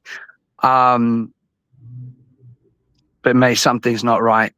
Something's not right. Something hasn't been right most of the season, but you know what? We all stomached it. We all stomached the way we were playing. We all stomached the way, we were nicking wins here and there. A lot of us knew it wasn't sustainable, but I think, we stomached it because we were getting wins, right? You can't question the guy if he's winning. But we all knew it was going to come crashing down at some stage. And I think the big problem is come crashing down at the most crucial part of the season, mate. And I don't care what anyone says, and I will fight it to the end. This manager's tactics, you're never going to win a league playing defensive, negative football in the Premier League. It is the strongest, hardest league in the world. There are teams out there, and I watched City today, and I don't want to harp on about City because I hate them, but I have to admire them for the way they play football. What they have done in the last 3 weeks is turn around their season. They went out in January, bought arguably the two, probably at the time, the best players in the Premier League. and that gave them momentum. And not only that, we all know Pep knows how to manage. We all know Pep knows how to win. And you know what? We're at a stage now where I actually fear next Sunday. I'm fearing next Sunday, and we shouldn't be. You know, we're champions elect. We're champions elect. We should be going there full of anger, full of, you know, you're not getting one over us, full of confidence this season. We're not. We're going there like a wounded puppy, and that is worrying. That is worrying for me, and I don't know, and I hope I'm always wrong. I always hope I'm wrong. I don't know if Arteta has the mustard to bring these guys back up to what they need to be to beat that City team. Today, I saw a City team going to Chelsea and fighting for every ball. I saw a City team fighting in defense. I saw a City team quick through their transitions because they know they can hurt teams up front. Yeah. I don't see that with Arsenal. We're 6 games away, guys. This calculation is a simple calculation. If they are now 6 points behind us, they beat us, they win their game in hand. They're now equal on goal difference with us as well. And at all of that before we play Newcastle next. Yeah. Now, that's a sobering thought. Had we gone there with 12 points, different story. You know, do I think City? I was always the guy advocating for, oh, don't worry, City will drop more points this season. Not after seeing that today against Chelsea. They may well, don't get me wrong, but they look like a team that are going to fight to the end of the season. And you know what? The worst thing is I think that they are, congratulations to our boy Jack Wilshere. But I think from my point of view, mate, I'm really worried, man. I'm really worried. And you know what? My biggest thought straight away would be, throw the Champions League. But if those guys go out there on Wednesday night and don't win that Champions League, there's going to be no momentum going into Sunday's game. And let's also not forget City are resting all week as well, preparing while we're carrying pens across the training field. You know, yeah. I did say if you watch the game, the football gods may have blessed us a little bit. Yeah, Nico Riley he's not going to be 100% if he goes off. But what a player! Rodri went out as well, right? Yeah. So I don't want injuries, but late in the season we've got injuries as well that are hindering us. They're hemorrhaging us right now. Actually, right? No Saka, no Erdegaard. Those are hurting us on the attacking side. So and Kai Havertz is not 100%. So if anything is going to even the score a little bit, that might. But in reality, it still doesn't matter if up here you're all not really in for it, because right now it's got to be all hands on deck. I don't care how you do it. You can, if you have to hand the ball in to the goal and they don't catch it, I don't care. You know what I mean? Yeah. At some point, we need to find a way to get the win, right? All means necessary is kind of how I go. This thing. Like you said, I think you play the Sporting game in preparation for the next one. So if Saka is coming back, and you're going to give him, he's not starting, but you're going to give him minutes. You need to do 100%. That. As a should start, because guess what? He came in and gave you about 20, 30 minutes. He should be able to start, and that's what we need. We need him starting. So we need him playing a full 20, a full half. Eze needs to be starting as well. Yeah. Get some legs in. So we have reasons to play this game and try to win it, because they need to see a win. It didn't help the last time because we won it late. We need to go in and maybe secure the win like we did against Leverkusen, where it seemed like it was going to be our game and it didn't really matter what happened in the previous one. That's what they need to see. They can't. Winning it late was like, yes, thank you, but then it didn't help us to the next game, right? So we need to go in there and actually win a game, hopefully in the first half, and then see it out, kind of thing. So yeah, I'm so it's ugly to watch, right? It's ugly to watch. It's pressure. Now it's not even pressure anymore. Like it was pressure before, and now it's not pressure anymore because Mm. I know what I'm gonna see. If I don't see what I'm thinking I'm gonna see, then I'm gonna be happy because that means we tried something different. That's it. Do you know, I said that in Discord a minute ago. I was just, obviously it's going bananas in Discord currently. On the FT Discord is going mental, and I'm probably not helping the situation by putting really stupid, funny memes into it. But I think from my point of view, I said it to a couple of the lads, and I said, guys, I'm at peace with it. After I admit, going into that game like yesterday, I was positive. I was like, come on, we can do this. We can do this. After yesterday and looking at the performance the team gave us and the pure fact that Arteta didn't look like he had an answer or a reply to it, or he wasn't even able to get the boys going in the second half. And then watching that City tonight play Chelsea, for me, I've made peace with it. Anything better than what I'm expecting, great. I'll be happy and I'll be over the moon. I'll be so proud of the guys, and I want to be proved wrong. I want to be proved wrong more than anything in the world. But what I've seen over the last 2 months, we've almost regressed. We're going backwards. Yeah. We're not, City. Okay, City always do it. They always come good at the end of the season. We know that. But mate, had we had an 18, 20 point gap, which we should have done this season, it wouldn't have mattered.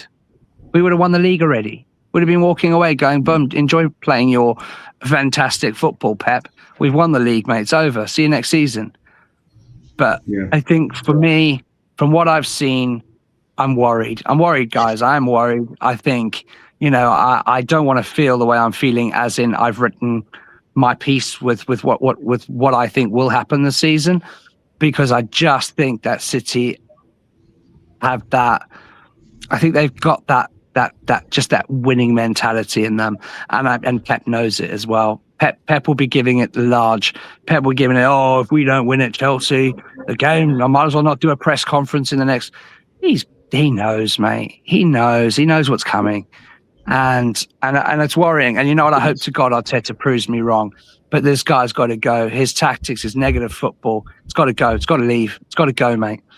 If he wins us the league and they give him another year,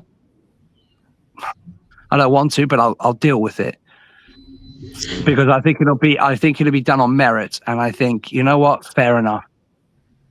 But if it does happen, which I don't think is possible right now, if it does happen, he's got to change his style of football next season. He's got to bring in better players, mate. He's got to bring in better front line. And I'm not hating on Madueke. It's his first season. I'm not hating on Eze. He'll get better.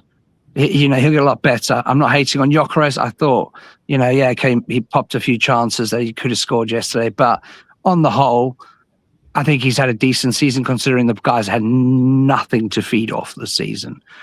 But the guys I'm taking pops at are glass legs Ødegaard, glass shoulder Ødegaard. Yeah. The guys I'm having a go at is Saka. Step up, mate. Okay, you've probably been carrying an injury most of the season, so. But I'm not going to give him a freebie because of that. Step up, Saka. You're the leader in this team. Step up, mate.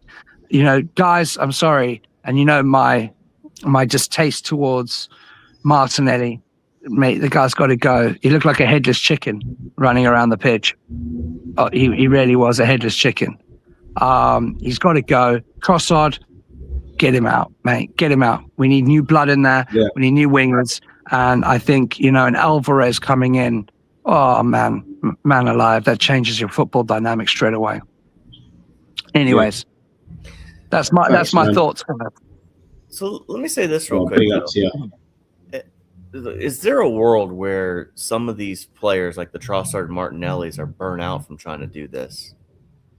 Or like they don't have it in them for this, where we keep failing, and again, maybe I'm not saying it right, but are they not really up for the fight? Do you know what I mean? If you're asking for my opinion on that, I don't think they're good enough, mate. I genuinely don't think they're good enough. I don't think they're good enough to start either of them to start a game. Maybe half. Martinelli can come on, he can finish a game. He's quick, he's got legs. If you get the ball in the right area with Martinelli, he can hurt people. He can hurt teams. We know that. We've seen it. But the Premier League is a different animal now. Mm-hmm. There's so much focus on defense in the Premier League in every team you play against. They work out players quickly, and managers are clever. Managers know how to deal with our wingers because they do the same thing over and over and over every game. Look at Doku today. I think he's a class player, Doku. I like Doku a lot. But he goes inside, he goes outside. He's chasing the ball down. Mate, I haven't seen Martinelli dispossess one defender this season. One defender.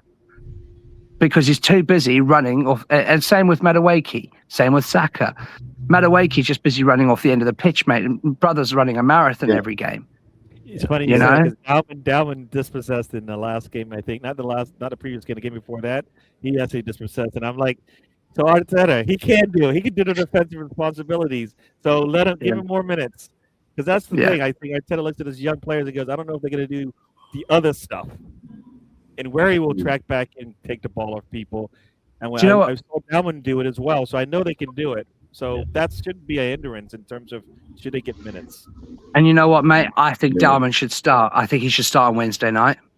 I think he should get his chance and he should start on Sunday night. If anything, to rest our players for Sunday, Dalman has to start, mate. And I think he makes a big impact. I think he sits back. I think Arteta looks at him and goes, I mean, maybe you're ready to play against City. So from my point of view, I think Dalman starts. I read someone in the comments said, you know, Martinelli's a homegrown player, you know, and you need players like that. Look, I get it. I get it. But sometimes these homegrown players just aren't it. We can't keep as a football club backing players that just aren't good enough because we love them and they're homegrown. We can't do it as a club, mate. The club is bigger than any player on that football team. And that's the way it's always been, and that's the way it should be at Arsenal. And don't get me wrong, I've got a lot of time for Martinelli.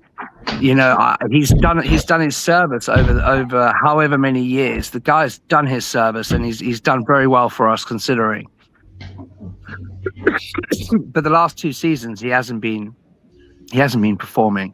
So I do get that, you know, I get that people get very attached to players. I'm not that guy. I think if you're not performing, you sit on the bench. And if you're not performing from the bench, there's no place for you at the club. Yeah, I think that's total facts. Yeah. I mean, I don't know if I've come to peace with it. How this season might end. For me, I'm looking at it, and me and Gary have talked about this numerous times offline. Like, Bernie, I'm sorry, I gotta go. I got someone coming. I gotta go. No worries. Did get message. You nice take care. You, mate. Always welcome. Welcome. Take care, Spencer. All the best. Yeah. This season is a tough one. It's a tough one because this is like we thought the 23-24 season, is that the right, or 22-23, whatever that one was where we lost it late, right? We thought that was tough. This is tough, but this one this is one of those ones where you know how it can end. Yeah. We complain about the same things every week, right? Yep. So, and nothing's changed. So like I said, I think they've softened the blow for us a little bit. If you're surprised at what you're seeing, then you haven't been watching. You know what I mean? Yeah. Everything we see right now, everything we complain about, we've seen it. Nothing's changed. So like it's almost like it's softened the blow and it's made it not easy to accept, but maybe easy to accept because you're like, I haven't seen anything different since day one. So but Gary, let me ask you, a big question here. Yeah. Why is it every pundit can see it? Yep. Every fan can see it. Yep. The players are probably seeing it. Yep. Why is this manager not seeing it? Yeah. I don't know. Yeah, I mean, exactly. like, I don't. That makes no sense. And for me, I'm like, you have. If you're an assistant for Arsenal right now, how do you look to the rest of the world? Like Carlos Cuesta got a really good job, and I believe his teams look really good, right? Yeah. Like, how do the managers that are here now, like they're contributing to this, whether they are saying, whether they are conflicting with Arteta, or whether is one of those things that you're letting it happen, or you saying at least look, because I think the same thing with the women's team, right? So the women's team, they went internal. Next thing you know, the team looks totally different. No players changed at all. Different voice, different instruction. They went on a run. They won the Champions League. No. So are they actually getting muffled? Or is their message not getting through because it's not allowed? Because I just like they've got big names there, right? Heinz is supposed to be a really big name in coaching football and managing football, and some of the things that I expect to see aren't happening. And I'm like, it's not good for your career if you're sitting here like, yes, I finished second 4 times in a row. Am I going to hire that guy? No. In a business, you wouldn't. In a business, you wouldn't. No. I own a business. If someone came to me from another company, one of my competitors, and I'd looked at his sales results, I'd be looking at him going, sorry, dude, you're a bridesmaid. You're not coming in. I'm not giving you a job. You're not going to earn me enough money. Yeah. Sorry. And pardon me, I'm just still recovering from what's it called? Pneumonia. But also from my point of view, guys, why has anyone noticed that our defense has got a bit more shaky since Heinz has come in? We have, and another thing as well with our defense at times, Gods, is like in recent weeks when we've been conceding goals. What I've seen in games, okay, not just in Premier League, but in it could be Championship, it could be League 1, League 2, or even when I'm watching my local team who are Step 5 non-league. Big shout out North Greenfield. Big shout out North Greenfield United, by the way.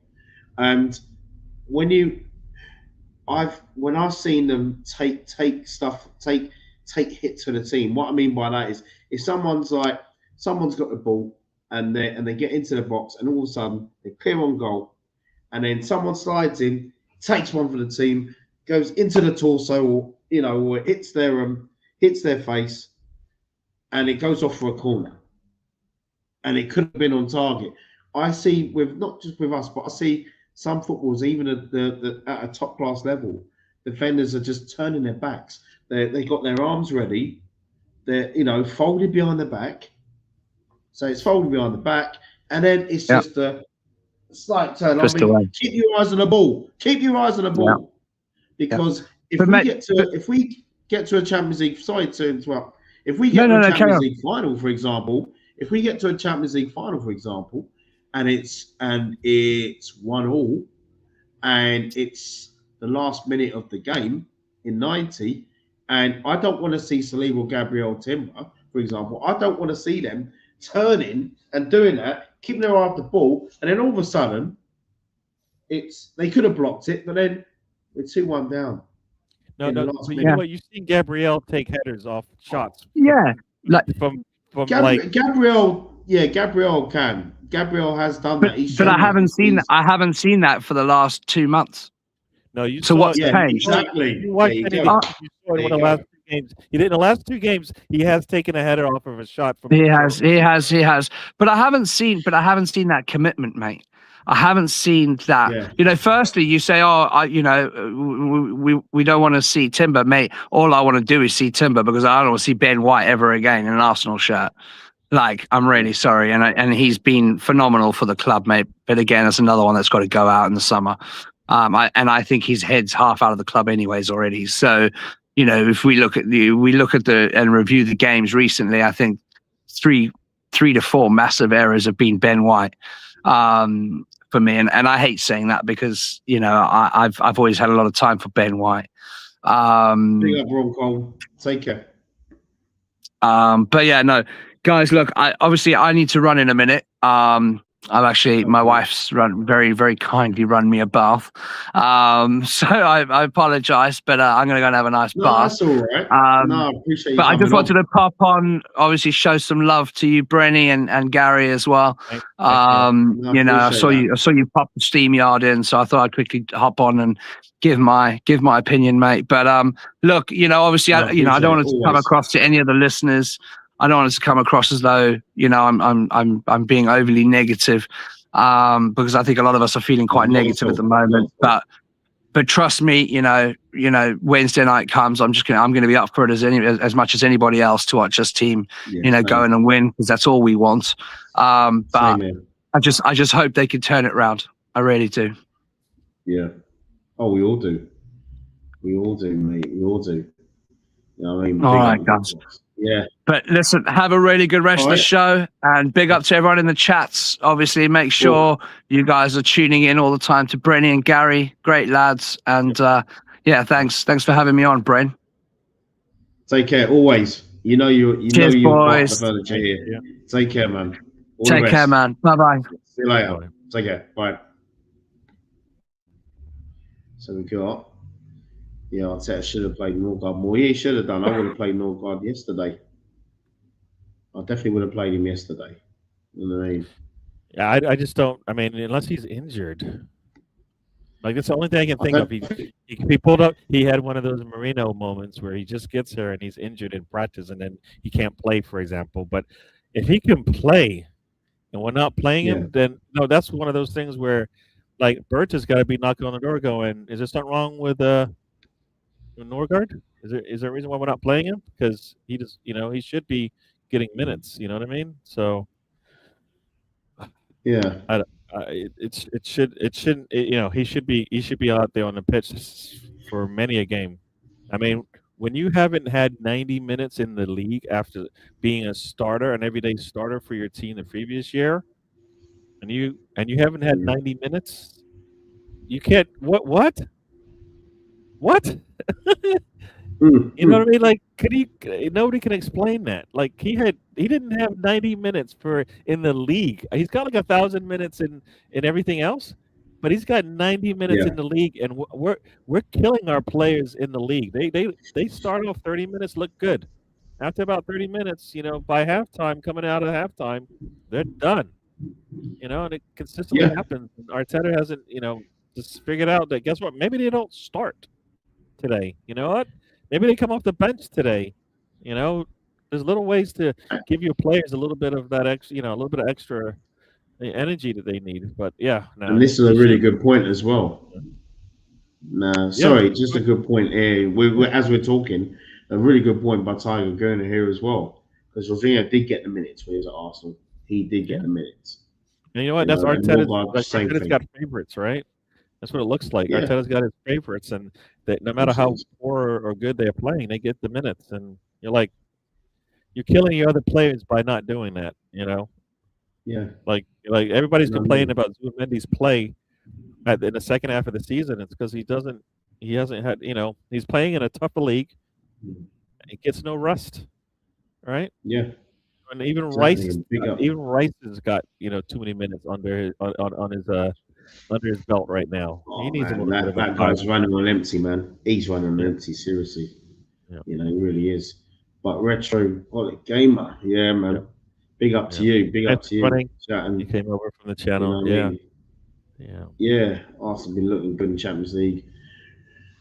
Where we have 2 ties, helps the team. You can play the passive football. It doesn't work so well in a one game, and that's the thing. It's just that you see with Champions League, it's a case of if we were to, I wouldn't be surprised if we get to the final, but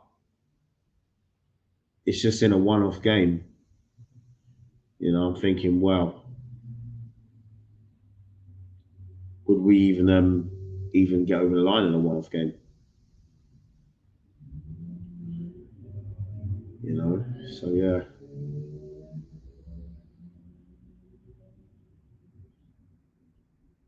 I think Gary's called.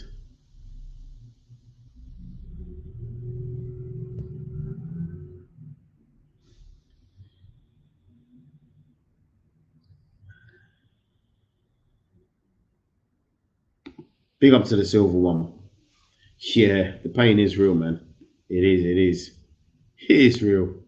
You know, and after what happened today, yeah, looks like it's going to happen again. But this manager's not good enough. I keep saying it. I've been saying it for years. Not good enough at all. Yeah, I hope we do get in the finals, World Tiger. You know, I really do. But I think you're still winning the title. I don't know. I mean, I don't think City will drop any more points now. A few weeks ago, I would have said yeah, but I think winning that League Cup has actually galvanised them. I really think it has. You know, they're just that wounded animal now. So yeah, it's gonna be tough. Gary, Sorry.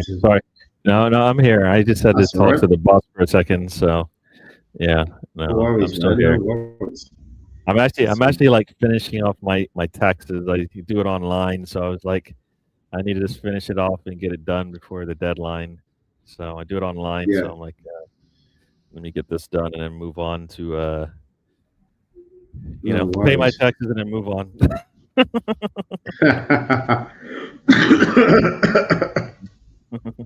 Oh, you got you guys don't have about- that, you don't have that over there, you know. I mean, I don't It's think you have, bizarre. I'm more confident. unless you have tons of money, right? I wish. It's bizarre. I'm more confident in winning the UEFA Champions League than the Premier League right now. Yeah. I was a few weeks ago. I was thinking the league because I was actually thinking there were those that would pick up points. But who knows? I mean, this Premier League thing. It's like we don't win it, I'm not going to be happy. I don't think any of us will be. Teams Bentley happened in 2011 when we lost to Birmingham in the League Cup final. Ramsey got injured. Teams time break it up, start again. Yeah, at Birmingham Cup final. Oh my goodness, they show that a lot. You know, here they show the whole 90 minutes on the EFL channel, Sky Sports EFL. It's like that was an awful performance. A full strength Arsenal team as well. What time your way, guys? Tiger Guna, it is, well, for me, it's 7:45 in the evening, or coming up to 7:45 in the evening. For Yeah. Gary, it would be a little earlier. Yeah, 2:45. So yeah. So yeah. Go to jail. We've been live for over 3 hours, man. It's been great, and I'll tell you what, all you in the comments as well, and yeah, I think I will do this more often, but not when it's I wouldn't do it next Sunday, not when we're playing, because I'd want us to be fully on it and fully focused. But I think I'll definitely do this again when on a Sunday when we're not playing. You know, or maybe end of the season, maybe I can get a few of you on to do a quiz. An Arsenal quiz, that'd be good. I wouldn't take part. I would definitely no. I mean, I'm pretty good at quizzes, but I wouldn't be the one taking part. I'll be the quiz master. Cool. Definitely. You know what I mean? Well, nice. Yep. Yeah. Yep. It's not too bad. I mean, it's still it's still a little bright outside, but sunset any minute now. Yeah, we've got. I mean, over here it's blue skies, but it's not. It's cold. So Is it it's cold? not. Oh wow. It's cold. Yeah, it's got. I mean, you look up in the sky, clear blue skies, but it's chilly out. Yeah. So yeah. Oh wow. Well, I just put it on Como versus Inter Milan, and I thought this would be quite interesting because I know Cesc Fabregas has got his side playing football. And how they doing? So, no, it's just about to kick off. Well, Oh, in it's just about about to kick off. I'd Okay. say less than 5 minutes. I've seen a lot of people thinking that maybe Cesc should make a move over to Arsenal, and I'm like, Uh, I don't want somebody on their way up.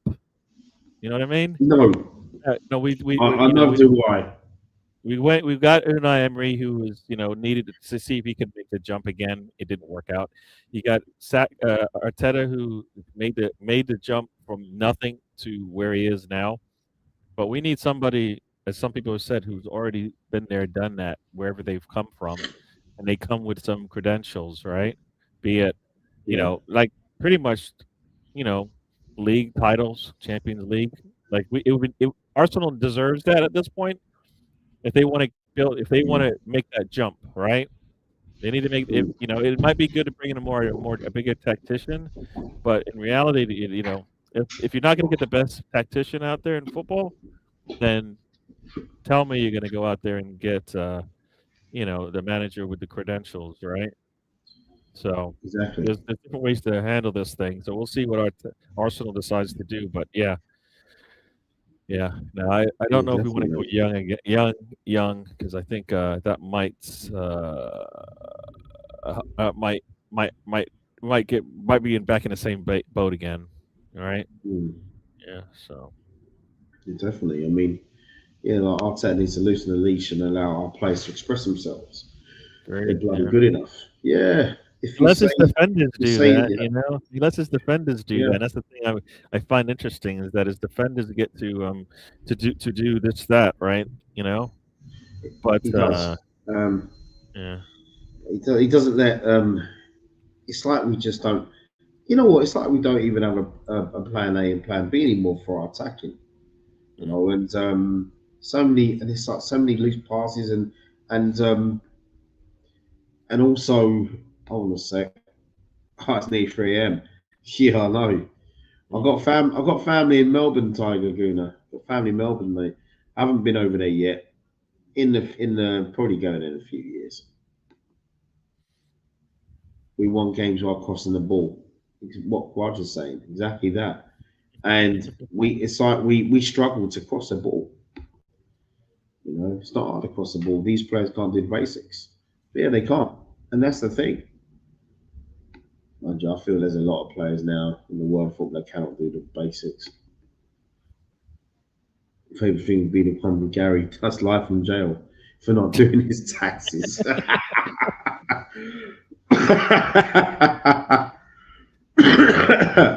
I can say No. they're done. They're done. So yeah, I'm good. I'm good. Look at Just it. waiting to get It's great to waiting to see get my uncles on confirmation this. that they're done. So that's yeah. Oh, it's great to see my uncles on the stream. Hey, we got Oh, look at it. a happy on Oh, air. Thanks for joining. Yeah. that's funny, man. That's funny. It's the Chelsea legend. No, thank And you. that's the thing as well, right? You're bringing him in. He's had that blue on, right? He Yeah, probably feels a little different, if not the same. We already everybody feels like Arteta is a mole. Emery's a mole. No, we need. I think some people said we need somebody not affiliated with the club. Just to you know change things around a little bit. yeah, isn't it? Yeah, 150 FC charges pending. Yeah. They'll be all right with their lawyers and everything. They'll be fine. Yeah. There'll be no issues there, guaranteed. You're on the West Coast Perth. Okay, nice. Yeah, I've got a couple of friends who I worked with. They I think they're living in Perth. I'm sure. Yeah, they are. Yeah, they're doing well when I saw them a few months ago. Speaking of which, I still need to finish my taxes. Yeah. No, until April it's 15th. we got 3 days to get it done. I've had it. I always have it just sitting there, and I'm like, I don't know why I don't just do this and get it over with, you know, um, Yeah. uh, and get that off my pending list of things to do. So Mm. it's done now, and I've just waiting to get the. Usually, we get a text message saying they received it, so waiting to get that. Then I know it's done. Yeah.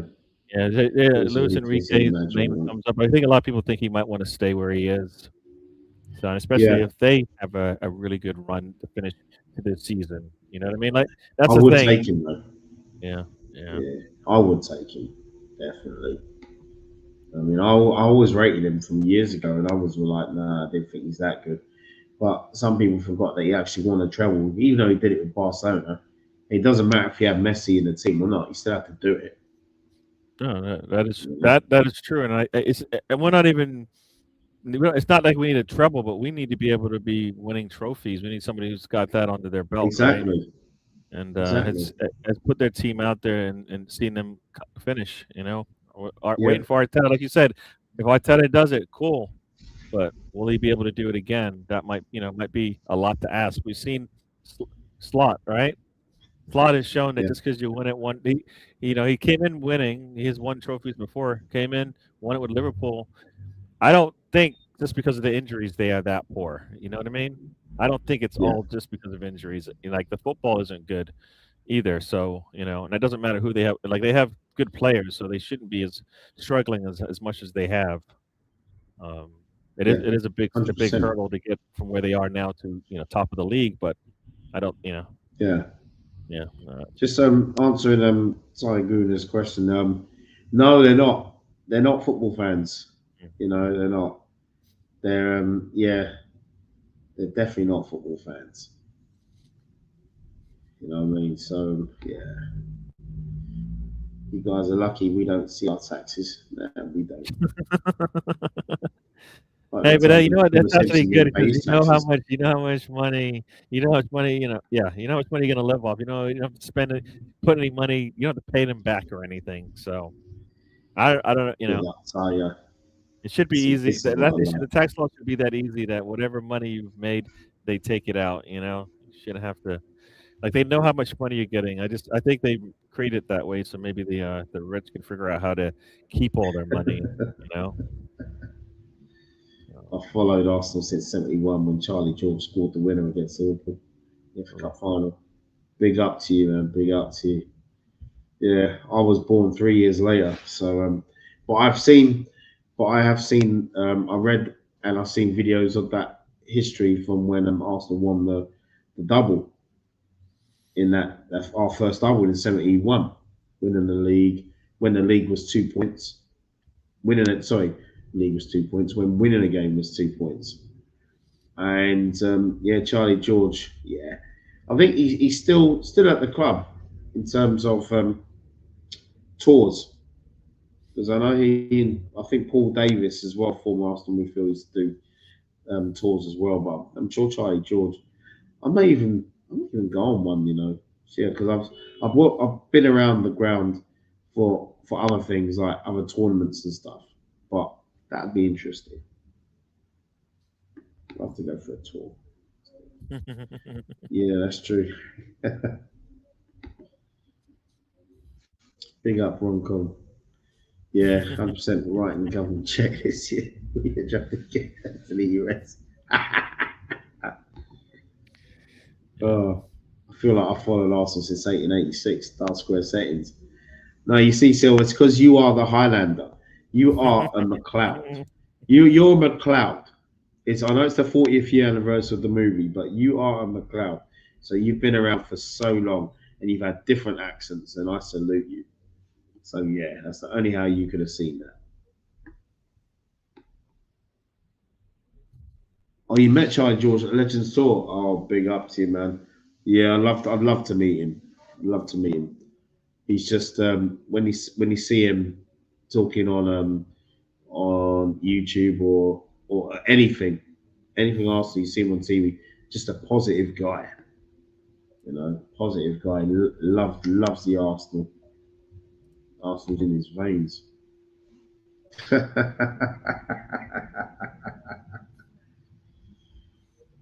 Yeah. Here we are.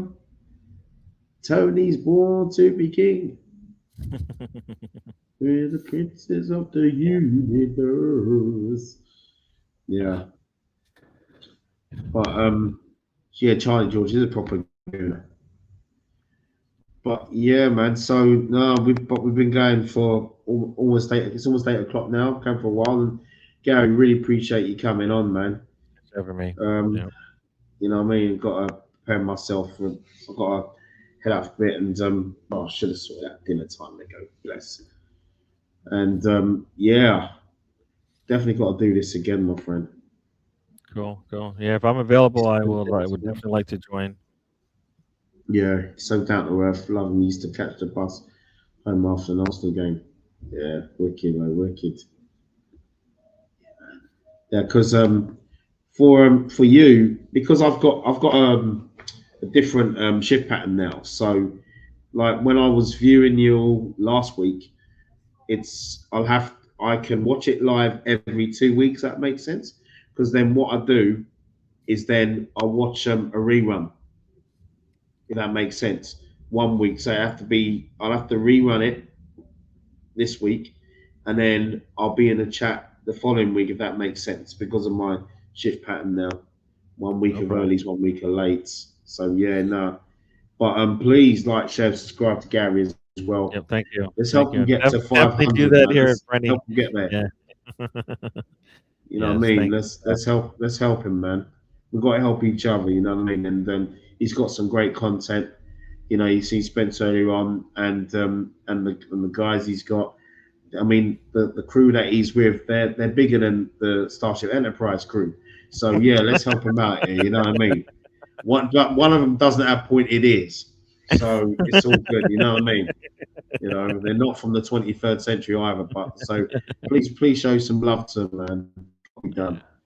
You know what I mean? And big up to all of you in the chat. Appreciate you coming on.